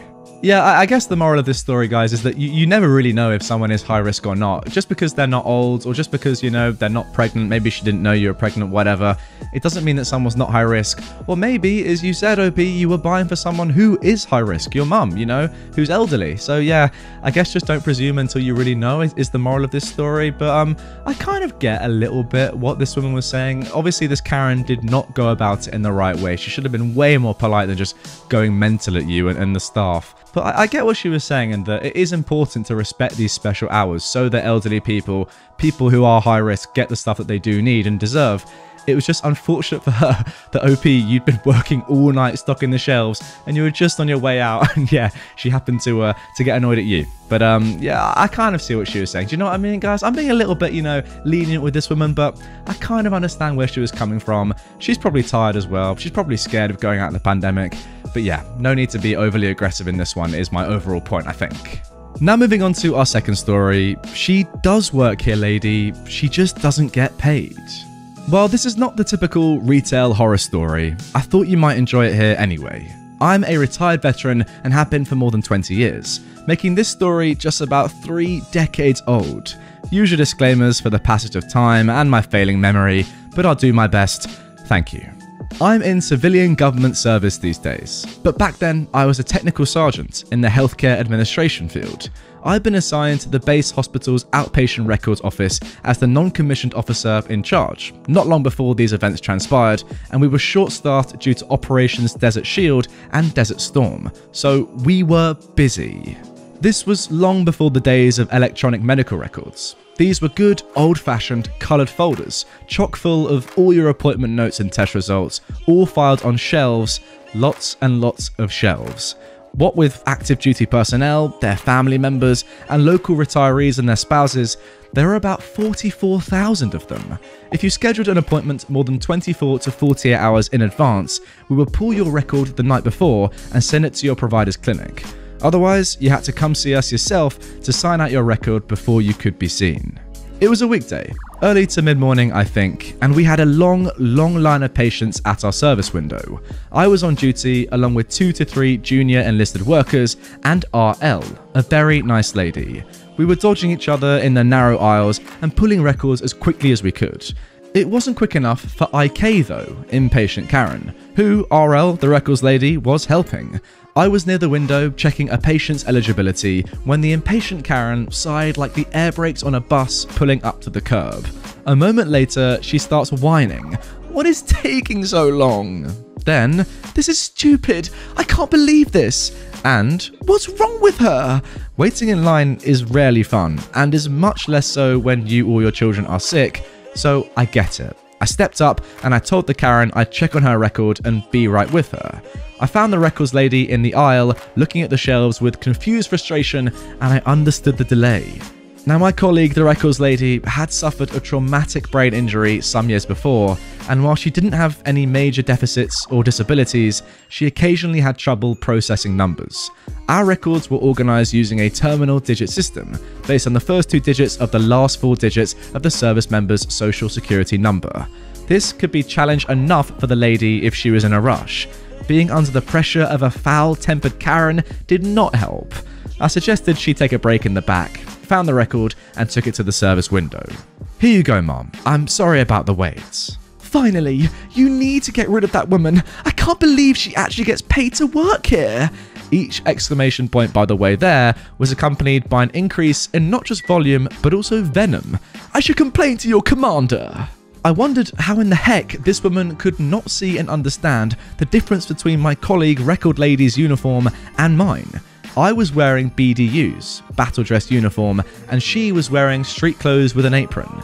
Mine was woodland camo and her apron was white with some red trim, maybe pink too, and a conspicuous red cross smack dab in the middle of it, as in the American Red Cross. So, I hand the impatient Karen her record and say, I understand your frustration, and again, I'm sorry for the wait. But while she, the records lady, does work here, she's a Red Cross volunteer. She doesn't get paid for helping you. Not one dime. However, I'll forward your concerns to my commander, and I'll send a copy to your husband's commander as well, as a professional courtesy, of course. She went pale, realizing that she may have just gotten her husband into trouble. She drank her big steaming cup of STFU and walked the walk of shame to her appointment without another word. Just as I promised, I wrote up the incident for my commander, who actually contacted the impatient Karen's husband, clued in my first sergeant, and CC'd the hospital patient advocates, just in case. I never heard anything further. Not long after that, I worked with the Red Cross coordinator to find the records lady another volunteer position, one where she wouldn't be subjected to that kind of treatment, something that also better suited her talents. She really was a nice, generous lady, and I didn't want to see her volunteer efforts wasted, thanks to some self-centered Karen's abusiveness. Oh man, I feel so bad with stories like this, because yes, this person technically is an employee, but they're not getting any money. They're volunteering their time just for you to come in, Karen, and just be like abusive to them and ultimately really disrespectful and ruin their day when they don't even have to be there. Like, they're literally gaining nothing being there in terms of a monetary value. They're just giving their time to help. Oh, it's such a shame. And yes, Karen didn't know, but that's no excuse, right? You can't just be horrible to an employee. Like in the first story, you can't just be horrible to a customer. You can't just be horrible to an employee. You don't know why they're there or why they're in a certain position. I guess the thing with both these stories is don't presume because, or don't assume because it makes an ass out of you and me. And by you and me, I don't mean you and me. You watching and me speaking. I mean you and me, other people. Yeah, it would never be us, don't worry. Anyway, it's a shame, isn't it? It's just a shame that people act this way, because why not just, go in with a little bit, a bit more kindness and say, look, I'm really sorry, I am in a rush, but can I get these things because, my kid's sick, I've got to go and do this, I've got to do whatever. It doesn't really matter at the end of the day. Oh, I just feel bad for this woman. And yes, she has been moved to probably a better position for her because she does not deserve this. But imagine what this would do to your self-esteem, getting abused when you're volunteering. It's not even like you're getting paid and you hate your job, you're volunteering. Oh, it's sad, but I hope she has a better position now is all I can say. One that she at least enjoys more than this rubbish. My face on the building, but somehow I'm not the owner. I love this subreddit. I feel for all of the employees out there, and wow, you've got some doozies. You're all fighting the good fight. Now, as for me, I have an IT services business serving corporate clients. But several years ago, I also had a small chain of computer repair stores and took consumer walk-ins. I was a pretty active owner and would work the front counter regularly because I like to interact with customers. And when I can, I like to try and stay close to what the front line is struggling with, since they understand the business way better than me in some key regards. I also think pretty highly of myself, so I used to plaster my face on all of my advertising, which resulted in me becoming sort of a walking billboard for my business around town. That's amazing. So, I'm working the counter at one of my shops, and this fellow I'd never seen before walks in and brings his computer to the counter and tells me that his computer is not working and that I need to fix it. He was a second language learner, so you can't always assume someone is trying to be rude if English is not their first language. Sometimes it just sounds that way, so patience is important, and so is not judging someone. I thank him for coming in and explain to him the diagnostic fees we charged, and that the diag fee went towards the repair, all the standard stuff, and he immediately flies into a rage. He tells me that he'd already paid the fee and the computer still wasn't fixed. "Oh no," I said. "When did you bring it in?" He said he couldn't remember, but that it wasn't that long ago. So I looked it up in the computer system, and sure enough, there is his customer record complete with the serial number of his system. But it had been a full year since he had that computer in. When I explained this to him, and that it had been too long by anyone's standards, most new consumer computers only have a 1-year factory warranty, and this was not a new computer, he flies into another tirade about what a ripoff we are, and how I need to fix this computer because it never worked right after he got it back. I explained it had just been too long, and that sets him off, screaming and threatening me. Now, fortunately, there was a counter between us, so I tell him to get out of my store. I use profanity.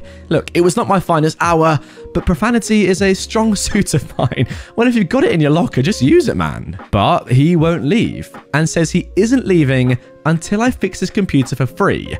And he says he'll call the police if he has to. So I pick up the phone and dial police for him, explaining to the dispatcher I have someone in my shop who threatened me and refuses to leave. So, the police show up, and by this time, the guy has calmed down a bit, and even seems thankful the police had arrived. After a short interview as to my job role and the situation, the responding officer says, "Sorry, the owner wants you to leave, so you're going to have to leave." This sets the guy off even more, and he starts screaming, "He's not the owner! I know the owner! The owner would never treat me this way! He's not the owner!" So the policeman says, "This is the owner. I happen to know he's the owner." The guy continues to argue with the officer, but he remains calm. "Okay, how about we talk about this outside?" To my surprise, the guy grabs his computer and goes outside with the officer, still ranting on and on about how I had no authority, and the officer had no right to throw him out, and he wants to speak to the owner. I could still see and hear the two of them outside the retail glass doors, as the police officer calmly points to the 9-foot tall retail windows on the front of the store, with my photo taking up 2/3 of the space and my name and title in about 9-inch bold letters under my giant ugly face. So the man goes silent, packs his computer into his car, hops in and drives away. I never saw him again. I was really thankful one of my clerks didn't have to deal with that guy. But when I messaged them all this story, they all wish they had been there. Listen guys, as I said in the intro, if you haven't heard of this subreddit before and you haven't seen one of my other videos on it, then you're missing out first of all. And second of all, I wasn't lying. It has some of the best stories on the whole of Reddit as shown by that story. To be honest with you, OP, I'm not quite sure about having your face plastered across your buildings and all, but hey, it's your business, it's your company, do what you gotta do. I have to say, I do love the fact that you are so well ingrained in your business to the extent that you don't mind, doing the dirty work, going and working on the counter and, being part of your staff and really understanding what it's like to work in every sort of role in your business. If I ever was like a big business owner, I would love to think that I would act like this because it's so good. It helps you understand exactly what's going on. But yeah, I guess it could put you in a situation like this one where you are dealing with a customer who doesn't think that you're the owner because, why would the owner be working in checkout, that sort of stuff. So instead, you see what working with these sort of customers is like, these entitled ones, dealing with them. You did it very well, I've got to say, and it made for a hilarious ending. Imagine that guy walking outside, turning around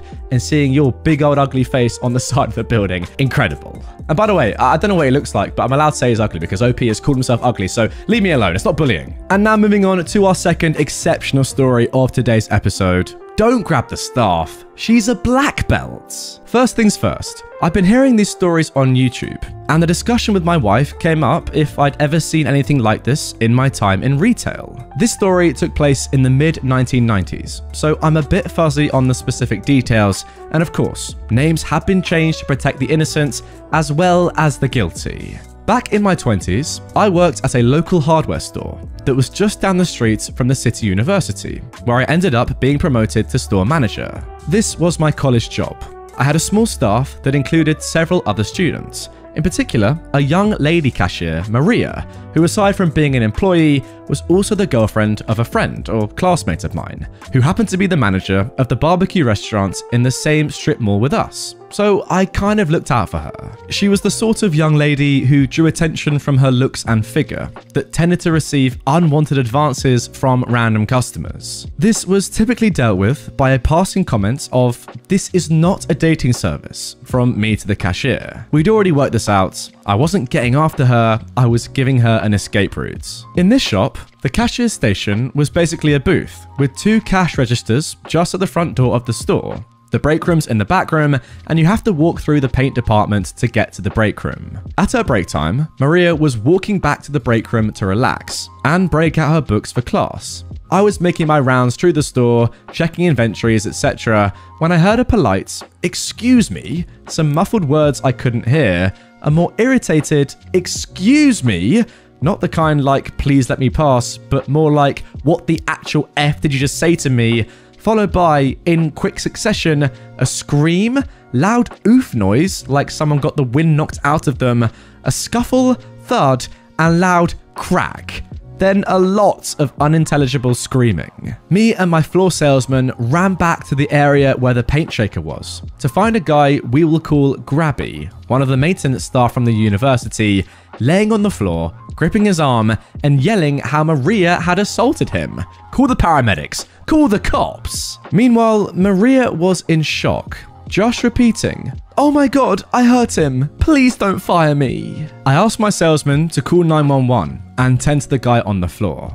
I took Maria back to the office and had her lay out the story for me, knowing that I couldn't capture audio, but I did have very good video of the paint department as it was a high theft shoplifting area. The store, being in a strip mall with a popular barbecue joint right next door, happened to have police officers having lunch. So, the police response was officers were in the store before the salesman could even hang up the phone. Officer 1 was sent back to the office to interview me and Maria. He pulled Maria aside and asked her for her side of the story. Grabby, apparently, as she was trying to get by him in the aisle, blocked her way and muttered to her in a threatening way that he was going to intimately assault her after work, which apparently prompted the louder, annoyed "excuse me." He then proceeded to rather forcefully grab her breast. She, though, then grabbed his wrist, spun, and did one of those over-the-shoulder flips and put him on the ground, where she heard something break, and as soon as the guy got his breath back, he started screaming in pain. She then turned so that her back was to me and pulled her top and bra slightly aside to reveal where his grip on her had been. He'd bruised her, leaving clear finger and thumbprints according to what she told me later. Officer 1 had her sit down and then proceeded to take my side of the story. I explained what the story was as I knew it, what I heard and saw, and showed him the videotape evidence. And sure enough, you could clearly see the guy lean in, her face sort of crinkle in an annoyed expression, the grab, and the flip. She was clearly in self-defense. At this point, the paramedics were working on the guy. He had a huge lump on his head where it hit the floor, and his arm, the one he grabbed her with, was broken. Apparently, he came down on the tiled concrete floor pretty badly. Officer 2 came in to report to Officer 1, who I guess was the higher ranking, I don't know. But he said Grabby said that she grabbed him out of the blue and just flipped him and broke his arm because he wouldn't get out of the way fast enough.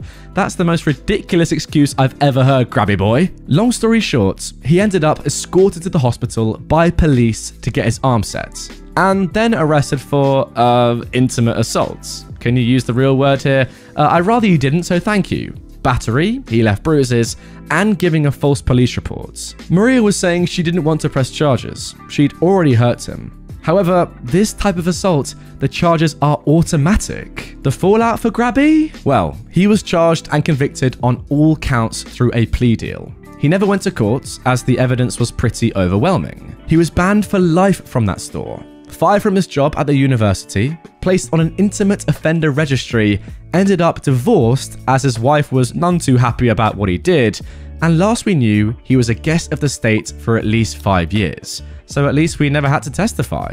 I might have left out one critical detail here, somewhat intentionally.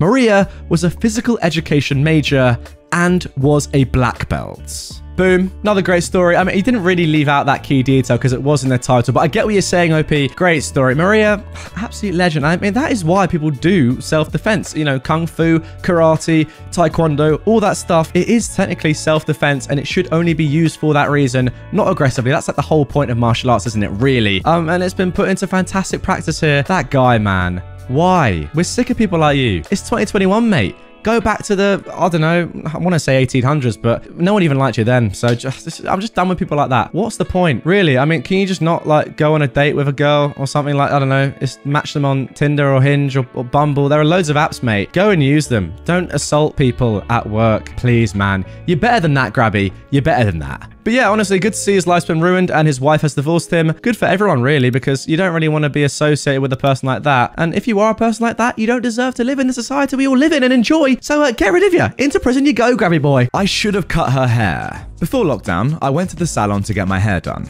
After the cut, the stylist had to leave and go to the bathroom. While she was in there, I got up and was checking out my new do in the mirror and thinking about what more I might ask for. I turned around and Karen was sitting in the chair, and before I could say anything, she gave me her star request. I don't remember what it was, other than it wasn't the stereotypical Karen cut. I said, "Sorry, I don't work here. I'm just waiting for the stylist to finish me up." And the front desk employee came back and told Karen that not only did she need an appointment, she couldn't just walk in and sit down in one of the stations. Karen's response was to say that my station was open, and the stylist, me, was just primping herself in the mirror, so she must be free to do her hair. The employee said, "She doesn't work here. You need to check in at the front desk." But Karen replied, "What? She's wearing the apron of the company. She clearly works there, and she should be doing her job rather than pritting herself in the mirror." Yes, I was wearing an apron with the company's name on it. It's the one that all clients wear to protect their clothing. While Karen was arguing with the front desk employee, my stylist was done, came out and began asking me, "Is it okay or do you need any changes?" Karen told her to shut up and wait her turn. I said everything was good and walked up to pay. Karen was yelling at me the whole time to come back and do her hair. She was still yelling as I paid and walked out, but not before I saw Karen sit down for a cut and have the apron put on her, to which I shouted out, "She's wearing an apron. She must be an employee." Oh, I should have cut her hair. Arts and crafts were always my worst activity at summer camp. It might have looked interesting. The stylist told me next time I went in that Karen told her that she hoped her co-worker, me, was going to lose her job for her behavior. And no matter how many times she was told I was just a customer, Karen didn't believe her. OP, I can't believe it. You had the chance, the one chance that we all dream of, to legally ruin a Karen's life by just destroying their hair, and you don't do it. I'm disappointed. Imagine the scenes. Buzzing it all off, making it look terrible. You could have done whatever you wanted and she couldn't have said anything. She asked you to cut her hair, but no, you've let me down. But most of all, you let yourself down. And for that, I feel bad for you. How to shake hands with 3 world leaders in less than a minute with no security credentials. First time posting, even though I'm a grizzled old Reddit veteran of, checks watch, 7 hours. Back in '89, Ray Hanatchan, I hope I'm pronouncing that right, was sworn in as Canada's new Governor General, Canadian envoy to the Crown. This was a big deal for me because I was best friends with his son, so my mum and I got invited to the inaugural gala in Ottawa. We were flown in a Gulfstream. I'd never even been on a plane before and would be staying at Rideau Hall, the GovG's official residence. To properly document this August event, I borrowed my uncle's very expensive, very impressive looking camera and lenses, and also got a new used suit. I felt pretty damn important for a shy grade 10 kid. Anyway, I was waiting in line with the rest of the plebs to be ushered in to stand at the back in the House of Commons, when I was approached by 2 RCMP officers who asked me to step out of line. Now, I'm pretty sure, guys, that an RCMP officer is just a police officer in Canada. Of course, my immediate thought was, oh god, what did I do? But they informed me that I was in the wrong line and to please go with them. Confused, I looked around and then down at myself and saw the expensive camera dangling from my neck, partially obscuring the lanyard that allowed me onto the grounds.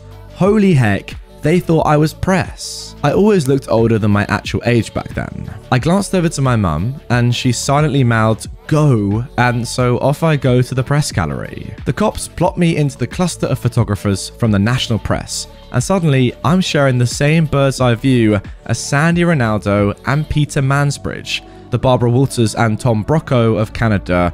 Now, the good thing is that if you don't know who any of those people are, well, I'm in the same boat. They just sound like some lovely names. I snap away happily and hobnob with members of the Fifth Estate for a bit, and head for the stairs to go find my mum. But once again, I'm stopped by the RCs. Well, the jig is up, I thought. But the officer actually said to me, "Sir, the press conferences are through the other exit behind you." What the what? Once again, I'm led into another room I have no business being in, and in the span of 20 minutes, I've met Trudeau, Mulroney, Chrétien, Bouchard, Turner, Clark, and a pack of others. Now, these names might not mean much to non-Canadians, but trust me, these are some of the biggest, haunchiest honchos in Canadian politics for 3 decades. The only ones who knew I didn't belong were Ray himself and Roy Romano, my province's future premier. They just did a double take and thought the whole thing was hilarious. Never ratted me out. Classy guys. So there you go. 3 PMs, 1 former, 1 current, and 1 future, all because I didn't own my own camera. You know what, OP? I mean, to be fair, it's not as if like you did any of that, right? You weren't like trying to be tricky, trying to sneak in. You know, you see those videos on YouTube now like, oh, I snuck into, you know, the royal wedding or something like that, or like Mayweather, Logan Paul fight, stuff like that. OP was just chilling. You know, he had his lanyard, he was going to go in, but the cameraman, the camera did it all for him. You know what I really rate, by the way? I really rate, who was it? I don't know who OP said. 2 of the blokes, one, what was his name? Rowley something. To be honest, I don't know who he was. Roy Romano and Ray. The nice guys who didn't rat you out even though they knew you weren't supposed to be in there. Good lads. Because, you know, look, important people are important. It's kind of, you know, in the name. And someone that was a little bit, you know, more, I don't know, up themselves probably would have been like, oh, get this guy out of here. He doesn't know what he's doing. He shouldn't be in here with us important people. But they were seeing the funny side. Good on them. Now moving on to our second story. No, I won't clean your table, but you can talk to my manager and she won't either. A couple of years ago, I was working for a theme park as a live entertainment support tech. As you can tell by my username, which is Spotlight Desire, I'm a lighting stagehand by trade.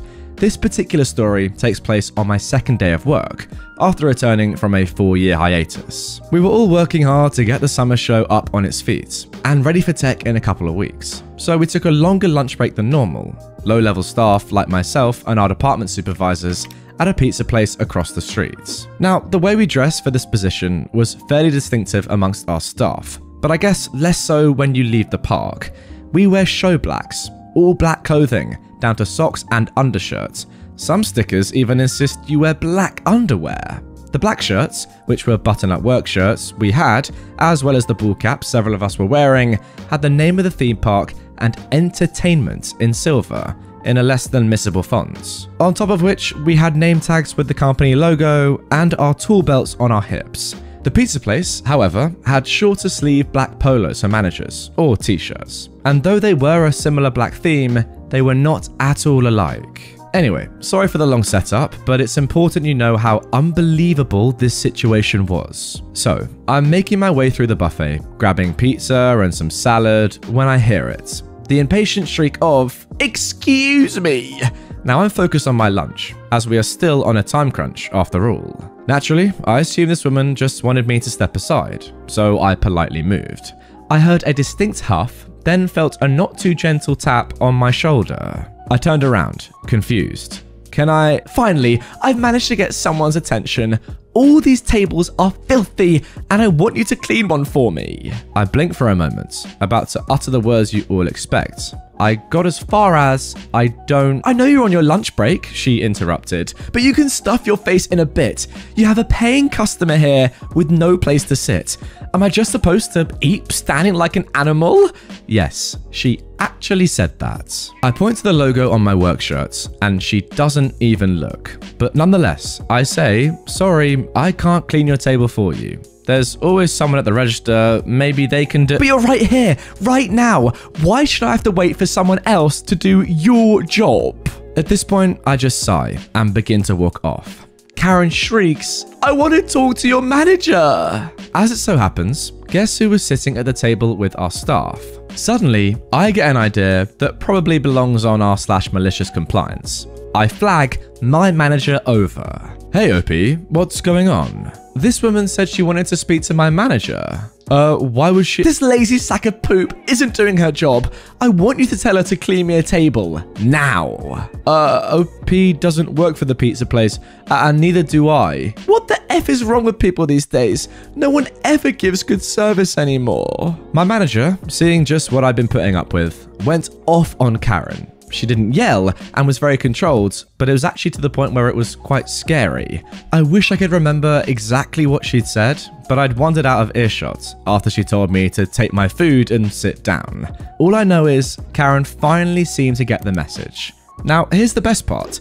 I don't know exactly why, but Karen left without ever eating a single slice of pizza that she'd paid for. My manager ended up giving me some cash to cover my lunch after all the rubbish, so thanks, Karen, I guess? I mean, this one story, guys, let's be realistic. Could be on r/entitledparents, could be on r/malicious compliance, could be on r/idiot, I don't know, is that a subreddit? Who knows? But it's found its way onto r/IDontWorkHereLady, and to be honest, yeah, it works. Unlike OP at that store. Just because they're wearing the same color, you know, top as someone who works at the store doesn't mean you work there. And also they're eating pizza out with all the customers. I don't normally see, you know, workers at a pizza place doing that. Maybe that's my experience, but yeah, come on, seriously, you idiot, you don't deserve any pizza. Get out of my store. And now moving on to our final story of today's I Don't Work Here Lady episode. Security thinks I am his relief. I work for a pretty large security company that has a contract with the absolute biggest employer in the city.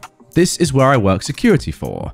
I also live in a security protected apartment complex. Plot twist. It's protected by the same company that I work for. My apartment was right next to the clubhouse. This was where security parked. Some background information. The company as a whole uses tan shirts for supervisors and white shirts for officers. But the specific contract for this employer dictated that supervisors wore white shirts and officers wore blue. Now, I am a supervisor. To top it off, my apartment complex is only a 5-minute drive, 15-minute walk from where I work. On this one particular day, I'd just gotten off at 8 AM from a 12-hour shift and had exactly 8 hours before I had to be back in for another 12-hour shift. I also had to deal with an employee of the company I protect trying to start fistfights and punching me in the face just 20 minutes before my shift ended. So, I was already on edge. I pulled my car up to the front of my apartment and, being the friendly introvert I am, waved to the security guard who was looking directly at me and then went towards my front door. As I was moving through the big key ring to get my key out, my shoulder is grabbed and I'm violently turned around. Still haven't been able to settle down from the incident at work. I put the guy who grabbed me over the railing and on his head. Now, fortunately, he wasn't injured or anything, but it did take him a little minute to get up as he went a full 180 in under a second. When I realized it was the security guard of the complex, I walked over and tried to help him up. He fired off at me. "You aren't allowed in the residents' apartments. I'll have you fired for this." Now, I've seen this guy a few times when I went to check the mail, but he seemed not to recognize me. I can fully understand. I see 500 people walk in and out where I work, and I never bother learning names unless, 1, I work with you every day, 2, you're one of the big shots who actually can fire me in an instant, or 3, you cause trouble frequently. Needless to say, I can understand the lack of recognition. So I say, I don't work here, I live here. BS, he immediately responded once he got back on his feet. "I know our uniform. You're the new guy, supposed to be relieving me." He grabbed my arm and tried to show me where the car was. "Remove your hand from my arm, or I will remove it from yours," I say back. I was already done and looking at most 6 hours of sleep, still in fight mode. I would have apologized later for this line, but spoilers. He's already on the radio, calling in his supervisor to come and deal with me. An hour later, the property manager is coming in to open the clubhouse. She stops, smiles and waves, and comes over. "Hi, didn't think you'd be out at this time." The property manager and I were pretty cool with each other. I'm skilled enough to make most repairs myself, I'm never late with rent, and I once ran out to the pool to perform CPR for a resident. She also knew from the inspection yesterday that I was going to be pulling a messed up 12 on, 8 off, 12 on couple days. Before I can explain anything, the other guard butted in. "He was trying to go into a resident's apartment. I got my supervisor on the way. He won't be doing it again here. Ladies and gentlemen, I turned him upside down. The property manager, a nice, sweet, older woman, was about to turn this idiot inside out. Before she could say anything, the officer's supervisor drove up and asked what was going on. She cut the officer off and told him, "This fool is holding one of our residents hostage outside his apartment. I want him out of my complex 5 minutes ago, and he'll not be coming back here ever." The supervisor just gave the officer a dismissive thumb back motion. He had no leeway to argue. The contractee can always tell who not to allow on any site, even our own employees. Yeah, he was fired on the spot. And this is not the end, folks. Remember how I said we work for the same company? The corporate big shots decided to rehire him and send him to the largest employer they got and give him a second shot. He arrived for an interview at my facility where I had hiring power. In the interview, I included all of these 3 questions. 1. Are you going to keep anyone out that is supposed to be in here? 2. Are you going to ask for credentials for anyone you don't know trying to enter? And 3. Are you going to grab anyone? He said no, and I accepted him into the facility. He's been working a year here now, and he's one of my best access control officers on site. Even to the point, someone claimed he let someone in that wasn't authorized, and I laughed instantly. Honestly, that is such a wholesome ending, and it's actually really good to hear because clearly this guy was just, a bit too overzealous. He was a bit too, into his job, maybe a little bit aggressive, but clearly he is the sort of person that you want in this role. He's doing his role seriously. Look, imagine, would you rather have him looking out for everyone, maybe doing a little bit too much, maybe going a little bit too strong, but, doing his job well and being very detailed and making sure he's doing everything correctly, or someone who, is just on their phone, chilling, not looking at anything, not doing their job. I know what I'd rather have. So, for me, amazing to see that he got a second chance and that he took it with both hands. Kind of like your arm, OP. Yeah, let's forget about that though. I Don't Work Here Lady Strip Club Edition. This takes us back to the early 2000s. I was 19 at the time. My second job ever was at a shady accountant's office. I worked a couple of years as a courier and then was promoted to a small administrative role. It was a small office, but we handled a lot of work because we had a lot of clients. Our biggest was a chain, big store with headquarters overseas. We did the numbers for the local branches. This meant that the big store would send a couple of times per year a representative that would stay a couple of days in a hotel, so we'd have to show them a nice time in town. One of these representatives, VIP in the story, was a bit of a creep and demanded to go to nightclubs where we had to make sure he didn't get in trouble. Our country was always in the middle of an economic crisis, so the accountant would make us go above and beyond to keep the representatives happy. And, in the case of this guy, drunk. During one of the VIP's visits, he heard of a strip club and wanted to go there at all costs. One of my co-workers took him there, and the VIP liked it so much that he practically never left the establishment.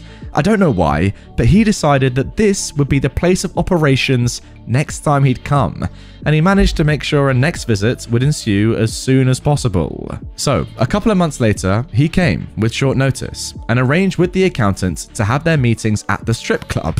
Mind you, this was still during working hours. Alright guys, sorry for the long background, now to the I Don't Work Here Lady part. This went down during a meeting at said strip club at noon. We were sitting in one of the corner tables, away from most of the action. It was actually a pretty quiet place, all things considered.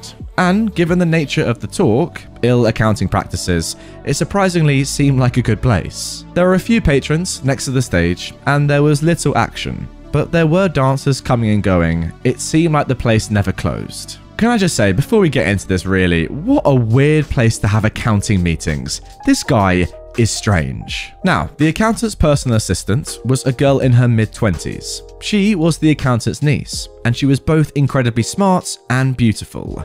She was sitting next to her uncle, taking notes and providing data on demand. I was there just to make sure the VIP always had a drink in hand.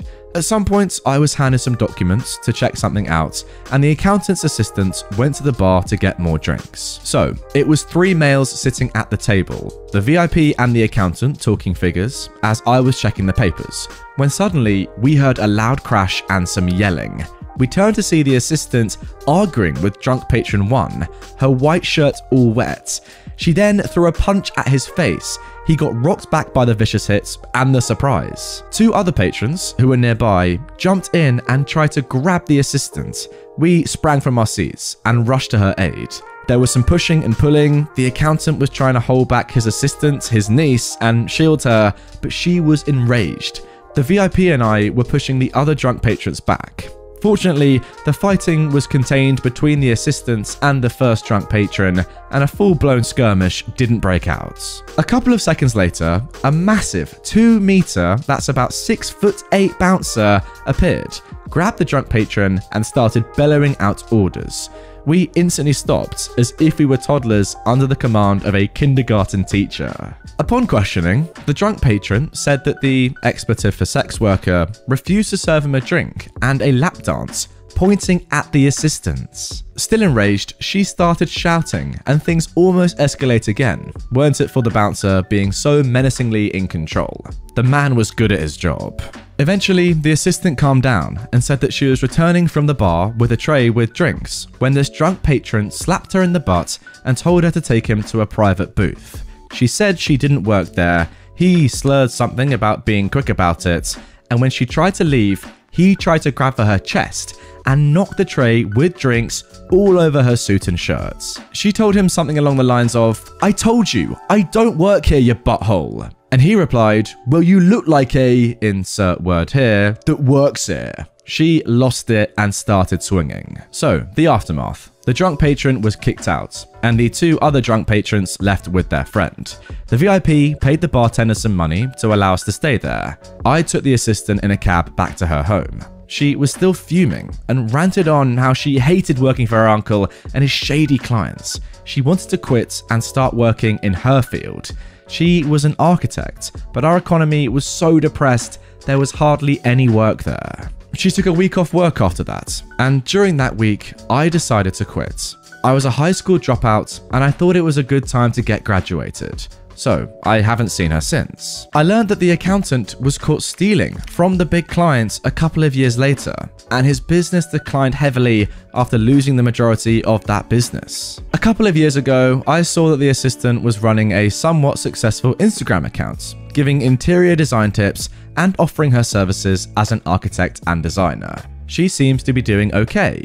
As for the strip club, well, it closed a long time ago, so I guess the drunk patrons are getting their fill elsewhere. Jeez, getting accused of being a stripper when you're not one, that is tough, seriously. But to be honest, I don't blame, anyone else in the story, even the patron. Like, if you're in a strip club and you see a very good looking girl holding a tray of drinks, it's not that far-fetched to think that they might be a stripper, sorry. The only person I blame is this weird VIP bloke. Why do you want to do your accounting stuff in a strip club? How cooked are you in the head? Sorry, that is very, very strange. Look, fair enough, if you're into that sort of thing, I'm not personally, but I know that some people are. If you're into that sort of thing, fine.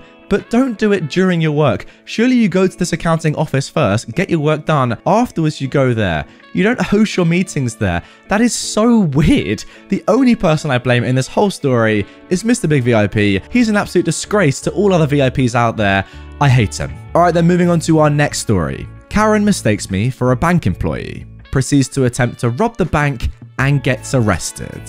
For some background, about 20 years ago, I worked for a company that made software for banks and credit unions. Two smaller regional banks merged, and we were called in to upgrade all the branches for the same version of software and to point the network to the new consolidated bank. How boring is that? My God. I mean, no offense, but anyway, let's move on. Okay, sorry, I tell that, but that's quite rude. Sorry. Let's just continue. Right, forget I said that. This happens after hours, so as not to interfere day-to-day operations. The whole process took several hours on site at each branch. So we were sure we would have plenty of time to roll things back if anything went wrong. We started a few hours before the bank closed. This would give us time to fix anything before the bank opened the next day. The process started with a meeting to go over the plan for the branch with the bank staff, some of whom would be helping with the process, because my team doesn't have complete access to the bank systems. This is a small bank. There's 4 offices, a conference room, and space for like 5 tellers up front. It turned out it was payday for some large employer or something, but Just as I started my meeting with the branch manager, the 2 staff from my company, and the 2 bank employees who'd be opening the bank the following day, the bank starts to get real busy. The meeting lasted about 30 minutes, and all the while, the line and waiting area is filling up. So I rush through the details for the bank manager and release him, then the 2 opening staff. I leave the details for my team for last. My team knew the process, they just needed to know what computers to start on first. Anyways, I dismiss the bank staff and they go to help the rush up front, and I continue my meeting with my team. Then I send them out to get some food, since it looks like the bank might not close on time anyway. I head over to the bank manager's office, and immediately, a woman ducks under the rope line and makes straight for the office, trying to follow me inside. I didn't see her step out of line, so I at first thought maybe she was a bank employee. As soon as I turned around, she said something like, "It's about dang time, I've been waiting for half an hour." Now, this was BS, because we started the meeting at 4:30, and it wasn't even 5 yet. I tried to tell her that she was mistaken. I don't work at the bank, but she cut me off, not even paying attention to what I was saying. She plopped herself down in one of the chairs and said, "I need to make a withdrawal." I replied, "Sorry, I can't help you with that. You'll need to wait in line." "No, I've already waited for an hour. I know you can do it. You've done it before." She slaps her ID and bank card on the desk and says, "Just open the damn drawer and give me $2,000. I can't. I don't. But I couldn't even finish explaining that I don't work here. "BS, you've done it before. Give me $2,000. "I can't." "That's it." At this point, she's raised her voice and is now standing. I assumed she was going to leave, and I went to open the door, but she pushed me back and yelled, "I'm not leaving this office until you give me $2,000. She then picked up a screwdriver out of the toolkit sitting on the desk and starts prying at the desk drawer. I push her back, and she swings at me with the screwdriver. I step back, but she scratches my arm, tearing my shirt, and goes back to prying at the drawer. I've had it at this point. I'm thinking, she is nuts and I need to do something. I look out the office and it looks like everyone is busy, and I think that maybe they didn't notice her yelling. It looks like she's not making any progress on the desk. It's way too sturdy. So I try a calmer approach and try to get her attention. She stops for a moment and looks at me like she forgot I was there. "Are you going to get me my money or what?" she snapped. "I'm not an employee of the bank." "BS, you were just in the meeting with the other employees." "Yes, I know that, but then get me my money or get out of my way," she interrupted, before pushing me again. I finally had it. I looked out the window and it seemed like all the bank employees were calm and quiet. I thought, if I'm just gonna stand here and watch her rob the bank. She was a big woman, but I played hockey against bigger. So even if she had a few pounds on me, I was pretty sure I could at least slow her down. I took a step back, brought my shoulder down, then with a step and a short lunge, I shoulder checked her into the brick wall behind her. She smacked her head on the wall and gave a short oomph as I knocked the wind out of her, and then she collapsed to the floor unconscious. I watched her suspiciously for a moment, thinking that was easier than I thought. Why didn't I do that earlier? Then I thought maybe I actually properly hurt her, so I knelt down to check on her. She was breathing. I shouldn't move her. The screwdriver flew across the office, so I just stepped over her and walked out into the bank. About that time, I heard sirens, lots of them. A short while later, some police came into the bank. Having just assaulted a woman, leaving her unconscious, I put my hands up. The police walked over, looked at me, then walked into the office. I turned around and the bank staff were pointing at the office where I'd just left. Evidently, they had triggered the silent alarm as soon as the woman had yelled at me to give her money. They had then moved the other customers to the conference room and were following protocols to comply and not interfere. The end result was she woke up to being handcuffed. She was seen by an EMT briefly before being arrested for armed robbery, kidnapping, and assault. The screwdriver from the toolkit was taken as evidence, and we teased my tech for the next few years. "You get your screwdriver back yet?" So she came in for $2,000 and left with 5 to 10 years in prison. She was actually only in there for 4. As an assault victim in that state, they notified me when she got out.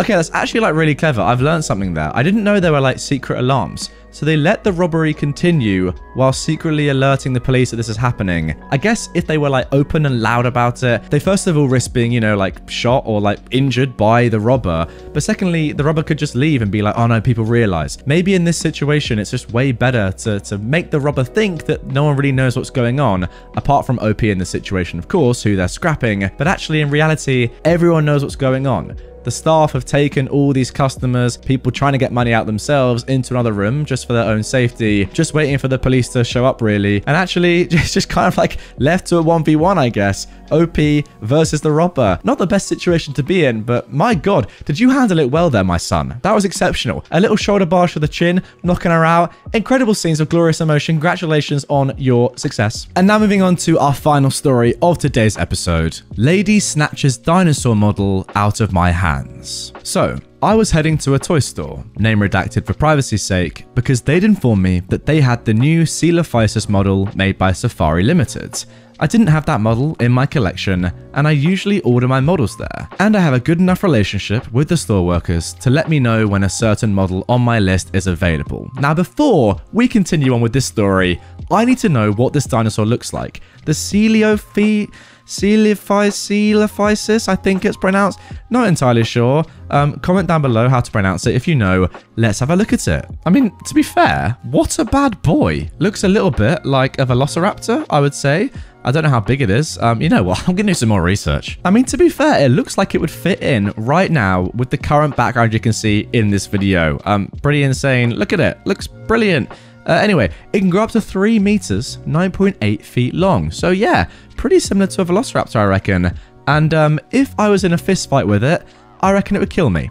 Let's continue. So, I go into the store wearing a red shirt because I felt like it. And normally, the toy store workers wear red, but they have tags on. So, you know where this is going.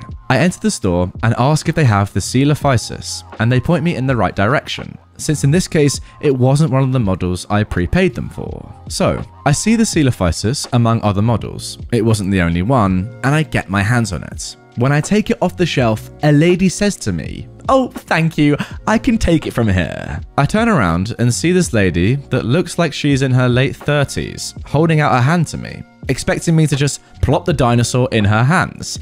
I was looking confused for a moment, and then she got frustrated and asked me if I was hard of hearing. I asked why she wanted me to hand over the model that I wanted, and she asked what I meant. I was an employee. I suddenly got her assumption and told her that no, I don't work here, I was just a customer. She was fuming and pointed out that I was wearing the same shade of red as the workers. I responded that red is not exclusive to this store, and if she would excuse me, I was going to purchase the Coelophysis. She then got intrusive and started asking why would an adult collect dinosaur models. I responded that people are allowed to have hobbies and tried to move on. Apparently not satisfied with my answer, she blocked me and frickin' snatched the Coelophysis out of my hands and went to the counter. I was about to shrug my shoulders and grab a spare, not wanting to escalate, until I realized that she had also taken the other Coelophysis models on the shelf. The other remaining models were of Brachiosaurus and Microraptors, by the way. A little bit infuriated at this, but keeping my calm, I went to the counter and asked her to give it back, and told the people at the counter that she snatched the model out of my hands. They asked her if it was true, and she actually told the truth, but only because he was being a bad employee, lying about wanting the model for himself and not providing good customer service. Now, the counter workers, who had seen me enough times as a consistent buyer, pointed out to the lady that I wasn't a worker, and she got huffy. She then said that she was the proper purchaser because she was getting them for her kid, while an adult shouldn't be playing with toys. That maybe if I wasn't collecting them, I would properly become an adult. So one of the counter workers called the store owner, who came to ask what was going on. After explaining, he had a frown on his face and went to check the security footage. After seeing that she had indeed snatched it out of my hands and had escalated the situation herself, he ordered her to give me my Safari model, or he'd have her ousted from the store. Now, the store owner is a big guy, so she withered under his gaze a bit and gave me back my Safari. I calmly thanked her because I really didn't want to have to deal with her any further, and the store people. but I will admit, I did enjoy seeing her crumple at the sight of a very annoyed burly guy. And now, finally, I have a Coelophysis in my collection. Oh, what's that? Sorry, lady, you're trying to steal my dinosaur? Well, seal if I care. It's like Coelophysis, You're not visually impaired, right? Today I went into Asda for a few things. Milk, bread and such like, when I heard the harumphing of an approaching Karen. I decide not to look round, in case she's targeted someone else, but no such luck, as a sharp jab in the shoulder tells me otherwise. Why aren't you paying attention? I've been asking you to help me for 5 minutes. That's BS. She's literally just arrived. I turn to her and give the best, for F's sake, face I can muster, and reply with the old, I don't work here lady. I then give a couple of other faces, as I see a manager approaching, and realise that the opportunity to do something mean has all but effectively disappeared. Instead, I point to the manager and tell her to speak to him. The manager looks at me and asks, is she bothering you too? That tells me that somebody else, maybe even several other people, has complained about her. I nod. Before the Karen can open her mouth, the manager asks her if she can see what I'm wearing, and how my grey shorts and blue t-shirt don't match the black trousers and green polo shirt that the staff wear. To which she replies, of course I can. The manager then asks her, so you are definitely not visually impaired?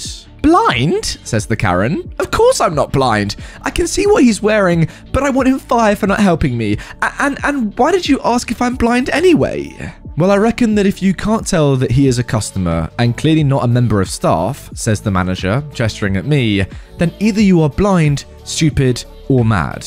And you're not blind. The Karen just went beetroot red and stormed off. Best manager I've met in ages. Alright then, there we go. That is the first interaction between OP and this Karen. That is part 1. Now, I know what some of you might be thinking. This manager shouldn't really have said something as harsh as that, and I completely agree with you. But also, imagine if this Karen is going around annoying all customers and they keep complaining to the manager. He probably just wants to get her out of the store, right? So he doesn't really care to being that polite. Anyway, let's get into part 2. Confuse a Karen. I popped into a local shop yesterday for bread and milk, and a few other bits. It's fairly cold, so I'm in my outdoor coat, hat and gloves, and look nothing like the sales staff. I was searching for bread sauce when I hear a throat being cleared noisily nearby, and a very brusque, impatient lady's voice saying, "Excuse me?" I think to myself, it's the dreaded Karen, and I recognize that voice. This one I'm pretty sure I've met before. I know that saying I don't work here won't work, but this gives me a little idea, a little experiment, if you will. So I turn to her and say, the manager, just the person I wanted to see. She looks at me with a priceless expression of confusion, mouth silently working as she tries to think of a response, and she says, relatively meekly, but I don't work here. I replied to her, don't you? Oh, well, I do apologize. So what do you want? Nothing. And she walks away, looking like the walls of her mind had just collapsed. I'm using this one again. Alright then, no messing about. Let's get straight into part 3. Look, OP is already confusing the heck out of this Karen. She has no idea what's going on. Now this third and final part takes place just 3 days ago. Karen's memory serves her well. Today, it's just me and the Karen. I'm at Asda, picking up some milk, sugar, a nice loaf of tiger bread, and a few other things, when I hear the sound of approaching feet and the familiar harumph of the local Karen. I turn to face her. I've met this one at least twice and dealt with her rather well. She raises her hand, index finger extended, and opens her mouth in a way that suggests she's going to tell me what to do, and call the manager all in one. When she pauses, having looked me in the eye, her hand is halfway to its intended destination and her mouth is open, paused. I know you, don't I? She asks. I nod. And you don't work here, if my memory serves me correctly, do you? No, I don't. You're quite correct. The finger is no longer extended. Her hand drops to her side. Her facial expression changes to something more amenable. You wouldn't happen to know where the Chicago town pizzas are, would you? She asks, a little sheepishly. They're in the freezer. I'll show you. Okay, look, I know it's the other end of the store and I wasn't going there, but this feels right. Then she surprised me with her next question, saying, I know I was rude to you last time. Why are you being nice and helpful? I smile and say, you asked nicely. I respect that. Well, I showed her to the freezers and she got the pizza she wanted. Then she said thank you. It felt nice today. Wholesome. And there we go, guys. Look, I don't want to jump the gun here, but I think the OP may have just out-Karen'd a Karen in many ways, confusing her and ultimately training her to not be a Karen anymore, ending in this very wholesome part 3. It's exceptional. It really is. What is it they call it? A positive feedback loop, right? If you're very positive to someone multiple times, I guess you need to be when it's a Karen. One time's not going to work. But look, multiple times over the course of 3 months plus, also confusing her a little bit at the same time and making her realize just how stupid her question is. When you ask her if she's the manager, she knows. Obviously, she's not. Just as you know that you're not an employee. Obviously, you're not even wearing the uniform. It works. She's become more positive, said thank you to you, very wholesome, very cool. I feel all warm and snuggly now. But look, unfortunately guys, and honestly, I'm so sorry to say this to you all, but that is not the end of this video. We now have 2 more stories that involve Karens. I'm sorry. These Karens are just the same as, you know, the majority. They haven't learnt, they're horrible. I don't study here, lady. Professor Karen forces me to attend classes when I don't study there. I am a 36-year-old female working as a marketing manager in a fairly famous company. Owing for COVID, my calendar is normally chock-a-block with meetings all day long. I work with people on both hemispheres of the globe. To provide some context, I am short and friendly and have clung on to the Y2K fashion for longer than one should and tend to get mistaken for someone younger. My friend, a PhD student, had just completed her thesis from a famous school in town and asked me to come with her to collect her stuff from her workspace and room. COVID rules required her to move her things out if she wasn't using the space. We both sauntered into the campus, grabbed a meal, and chatted while packing her paperwork up. I had an urgent call with a country team, so I broke off and decided to find a quiet place to take my call. I was just connecting 5 minutes early when I feel a hand yank me. I still had my headphones on, so I spun around and saw this lady yelling at me. She had the face of a Karen if Karens were melded into smug professors. She looked at me, smiling, with a chin diaper mask, with the "you're so in trouble, young woman" grin. It took me a while to disconnect the call, and I asked her what she needed. She started yelling at me, saying I was playing hooky and I had a class to be in.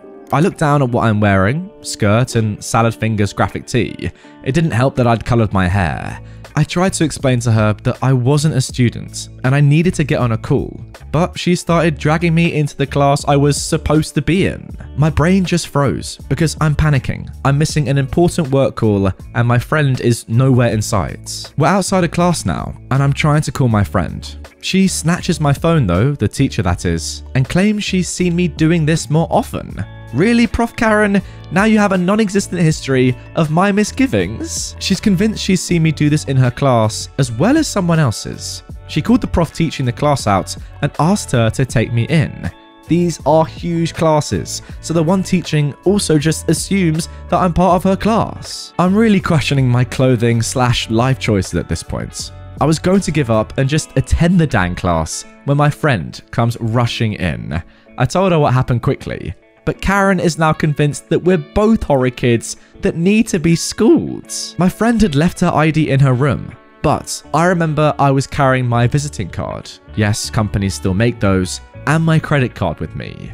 The teaching prof has gone inside, but Karen still has her hand firmly clasping my wrist. However, she throws away my visiting card and drags the both of us to the dean's office. We're waiting and I can see my Microsoft Teams blowing up with messages while she's still holding onto my phone. I wanted to scream, but I'm mortified of confrontation, and clearly so is my friend. The dean calls us in and we explain the situation. Karen keeps telling him that I failed her class and she knows me to pull such stunts. It's gotten personal. I quickly turn around and ask her what my name is, and she says she doesn't remember it, but she knows my face. I snatched my phone, showed my credit card, my office profile, thankfully we have those with photos, and the call I'm being pinged for. It slowly dawns on the dean's office what has happened. Gears are slowly turning in Prof. Karen's head. I pick up my things and tell them I'm leaving the campus. I leave behind my card and tell them they can debar me if they find me in the system. I even leave my personal phone number on the card. I'd wanted to see what happened to that horrible lady, but a part of me just wanted to run straight out of there. My friend then told me how it all played out after that. But I had an interesting story to tell my colleagues as to why I didn't show up for a work call. This genuinely is quite a tough one because if you're in college, if you've been to college or you're in college right now, you'll know that, the classes are massive. When I was at uni, we had big lecture theatres and there's no way that one, tutor would be able to know every student in their class. So if you were to see someone who looked like they could be a student in your class, looked young, were wearing student type clothing and weren't in a class, maybe you go up to them and confront them. And perhaps in this story, this Karen just actually thought that this person, OP, was another one of her students who genuinely had been bunking and missing classes. I reckon that's probably what happened here, because normally if you're a tutor, you probably wouldn't just go and confront a random student. But I guess really it's just a case of mistaken identity. I don't completely blame the Karen professor, to be honest, because she was kind of just doing her job. It's just unfortunate that you got caught up in it, OP. But hey, yeah, good story to tell. Now moving on to our final story of today's episode, how not to recruit a nurse. In nursing school, you have clinical days. The day before clinical, you have to go to the hospital and pick a patient you'll work with the next day. You also have a chance to work as a CNA while in school to gain more experience and make a little money, because it's difficult to work full-time and go through nursing school. There were 2 hospitals in my small town. I worked at Hospital A in the ICU as a CNA. My clinicals were in the larger hospital, Hospital B. I worked a shift at my hospital and ran over to the other one across town to pick my patients and get my pre-clinical work done. It was about 7:30 when I got there. Most hospital shifts you work are 12 hours, 7 to 7. I knew I was going to be on a med-surg floor, so I got on the elevator to ride up and look through my paperwork to find out what unit I'd be at the next day. A lady in a pantsuit with a hospital badge was already in the elevator and gave me a look like I'd peed in her Cheerios. Okay, I just moved to the side and finally found my paper, letting me know what floor and unit I needed to go to. In a really ugly tone, the pantsuit asked me, "Where are you headed?" Staying polite, "I'm heading to 3N, I say." She slammed the button, and I just said, "Thank you." As we were riding, she turned to me and started chewing me out. "It's not appropriate for you to be coming in 20 minutes after shift change. We've been understaffed all day, and those units are slammed right now." I just kind of stared at her for a second and thought, I'm not going to be disturbing the nurses, and if I have to wait on a chart, that's fine. I don't intend on interrupting reports. But I just said, okay. If anything though, her face got angrier. My floor arrived, and she stepped out with me and kept pace with me as I headed to the nurse's station.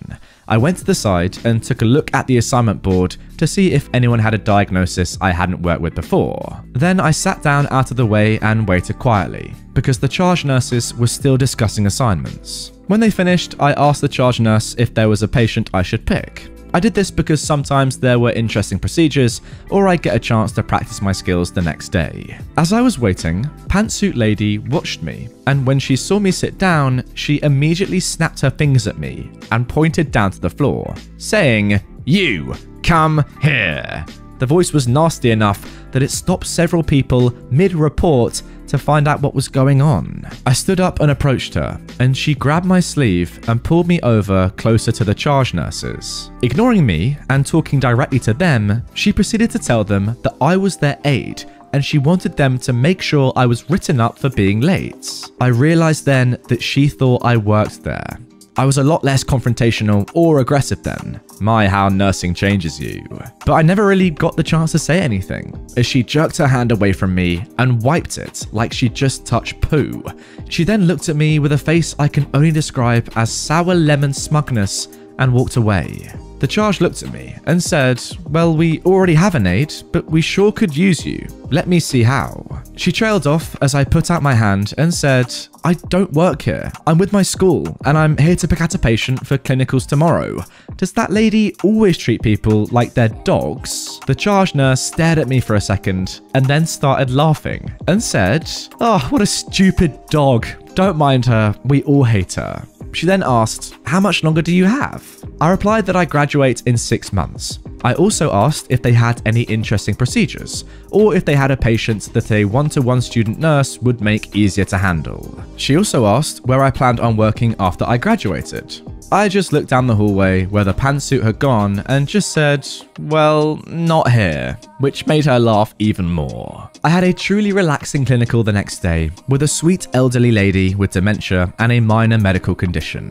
We folded laundry together to keep her busy and to keep her from pulling at her surgical sites. Now, what was really fun about this story is that next semester, when representatives come to try and recruit you to the hospital, I got to reply to a question about why I wasn't interested in their hospital.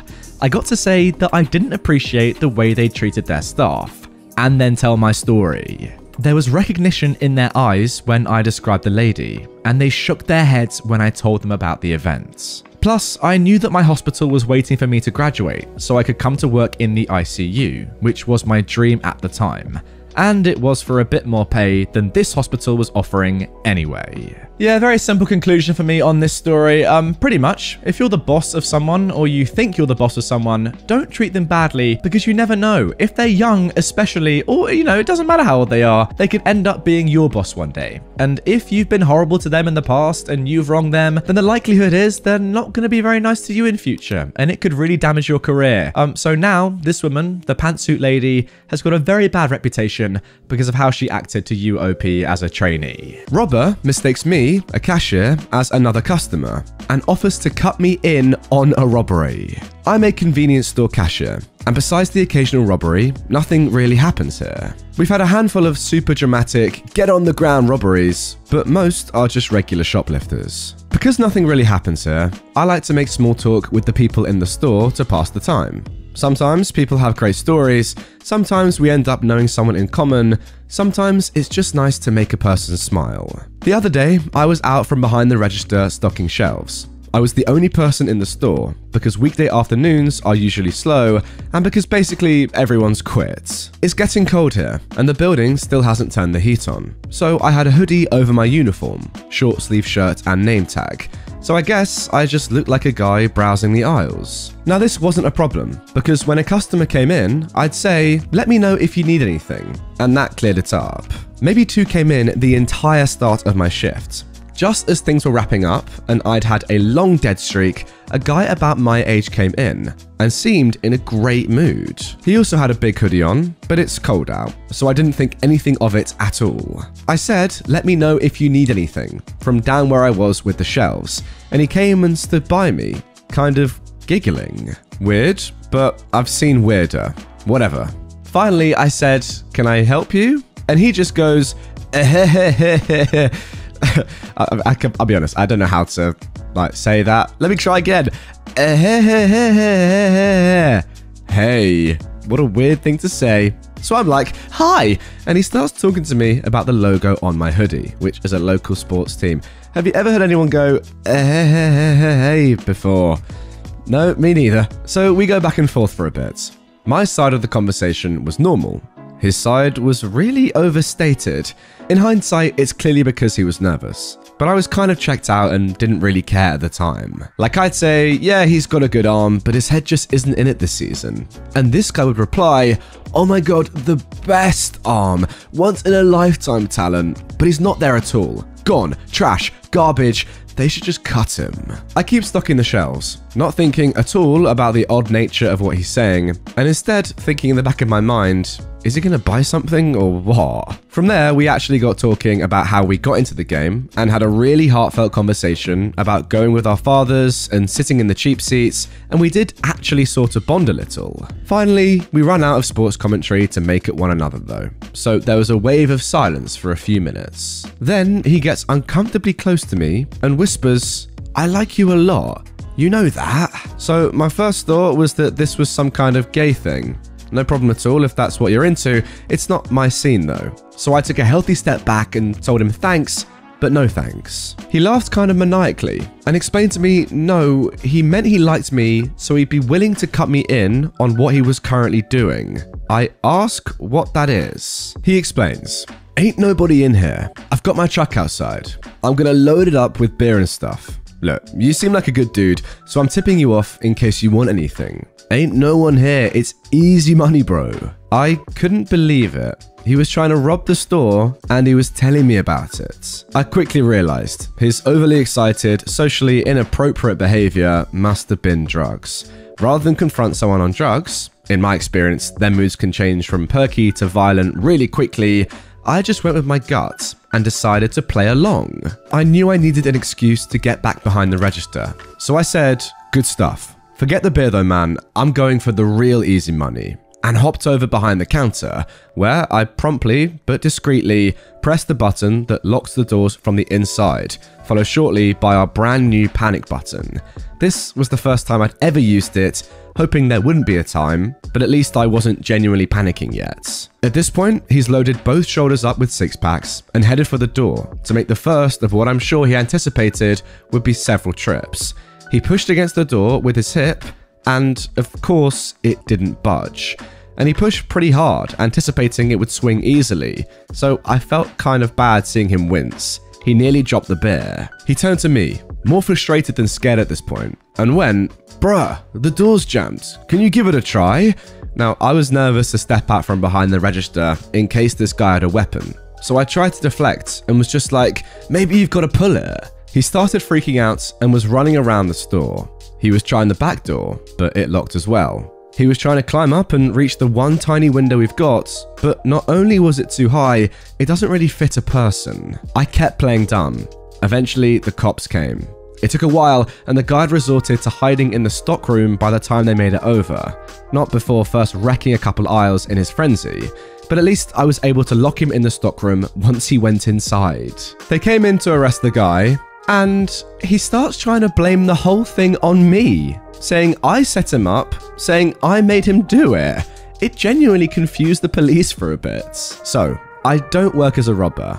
I do work at the gas station, though how much longer will depend on how many more robberies I live down. Honestly, part of me genuinely does feel bad for this guy, because what sort of place in your life do you have to be at to take some drugs and then go and rob a store? Probably not a very good one, but hey, it did make for a pretty funny story. Imagine this guy just trying to like smash the door down, looking at his mate, well, someone he thinks is his mate, helping him out on this, and him going, "Bro, the door's not opening, what's going on? Can you give it a try?" And he's like, with his finger on the panic button, "Yeah, keep trying, mate. Maybe try pulling it inwards. I'm sure it will give in a second," knowing full well the police are on their way. It's tough, but it's deserved. To be honest, I actually do rate the bravery from OP, because if it was me working there, I'd genuinely be like, well, it's only a few beers, just let him go. He's on drugs. I do not want to mess with that bloke. But nah, OP was like, I'm locking him in, not just the whole store, also in the storage room. Amazing. He's caught him red-handed. Brilliant scenes. Good bravery. I'm more qualified for your job than you are. I'm not sure if this is the right sub for it, but this is fresh off the press. It happened about an hour ago. I'm head of sales and marketing for a major property developer with 10 years of experience in the industry, several of those spent at a large competitor's company. Let's call them money homes. They're considered the epitome of luxury due to the huge price tag. This will be important for later. My team covers all of the capital and a very large portion of the country.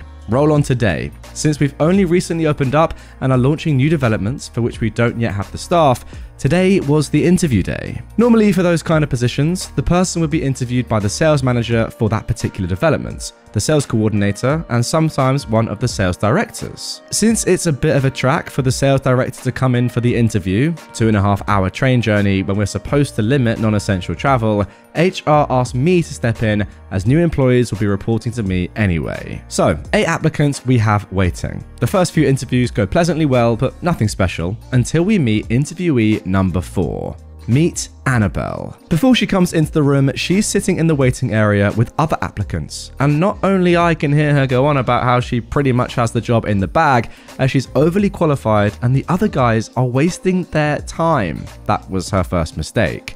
Then I can see her shuffling through papers at the admin desk, which was left unattended. Her second mistake. She still doesn't realize that our office is behind a Venetian mirror. I can see her, she cannot see me. She hears the admin come back in and scurries away back to the seats. It's now her turn for the interview. She comes in, hands me a copy of her CV, and sits down opposite myself and the other 2 members of my team.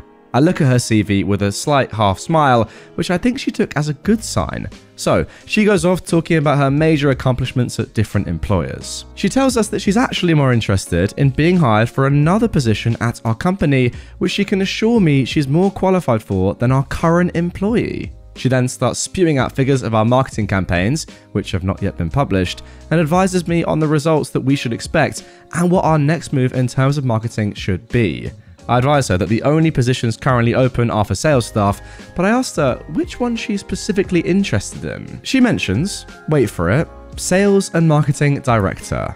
My job. My co-workers both look at me in waiting, so I decide to play along. I've asked her what makes her more qualified than our current director. She comes back to the marketing figures point and asks me outright, how many applicants are able to predict to a certainty what results you'll achieve?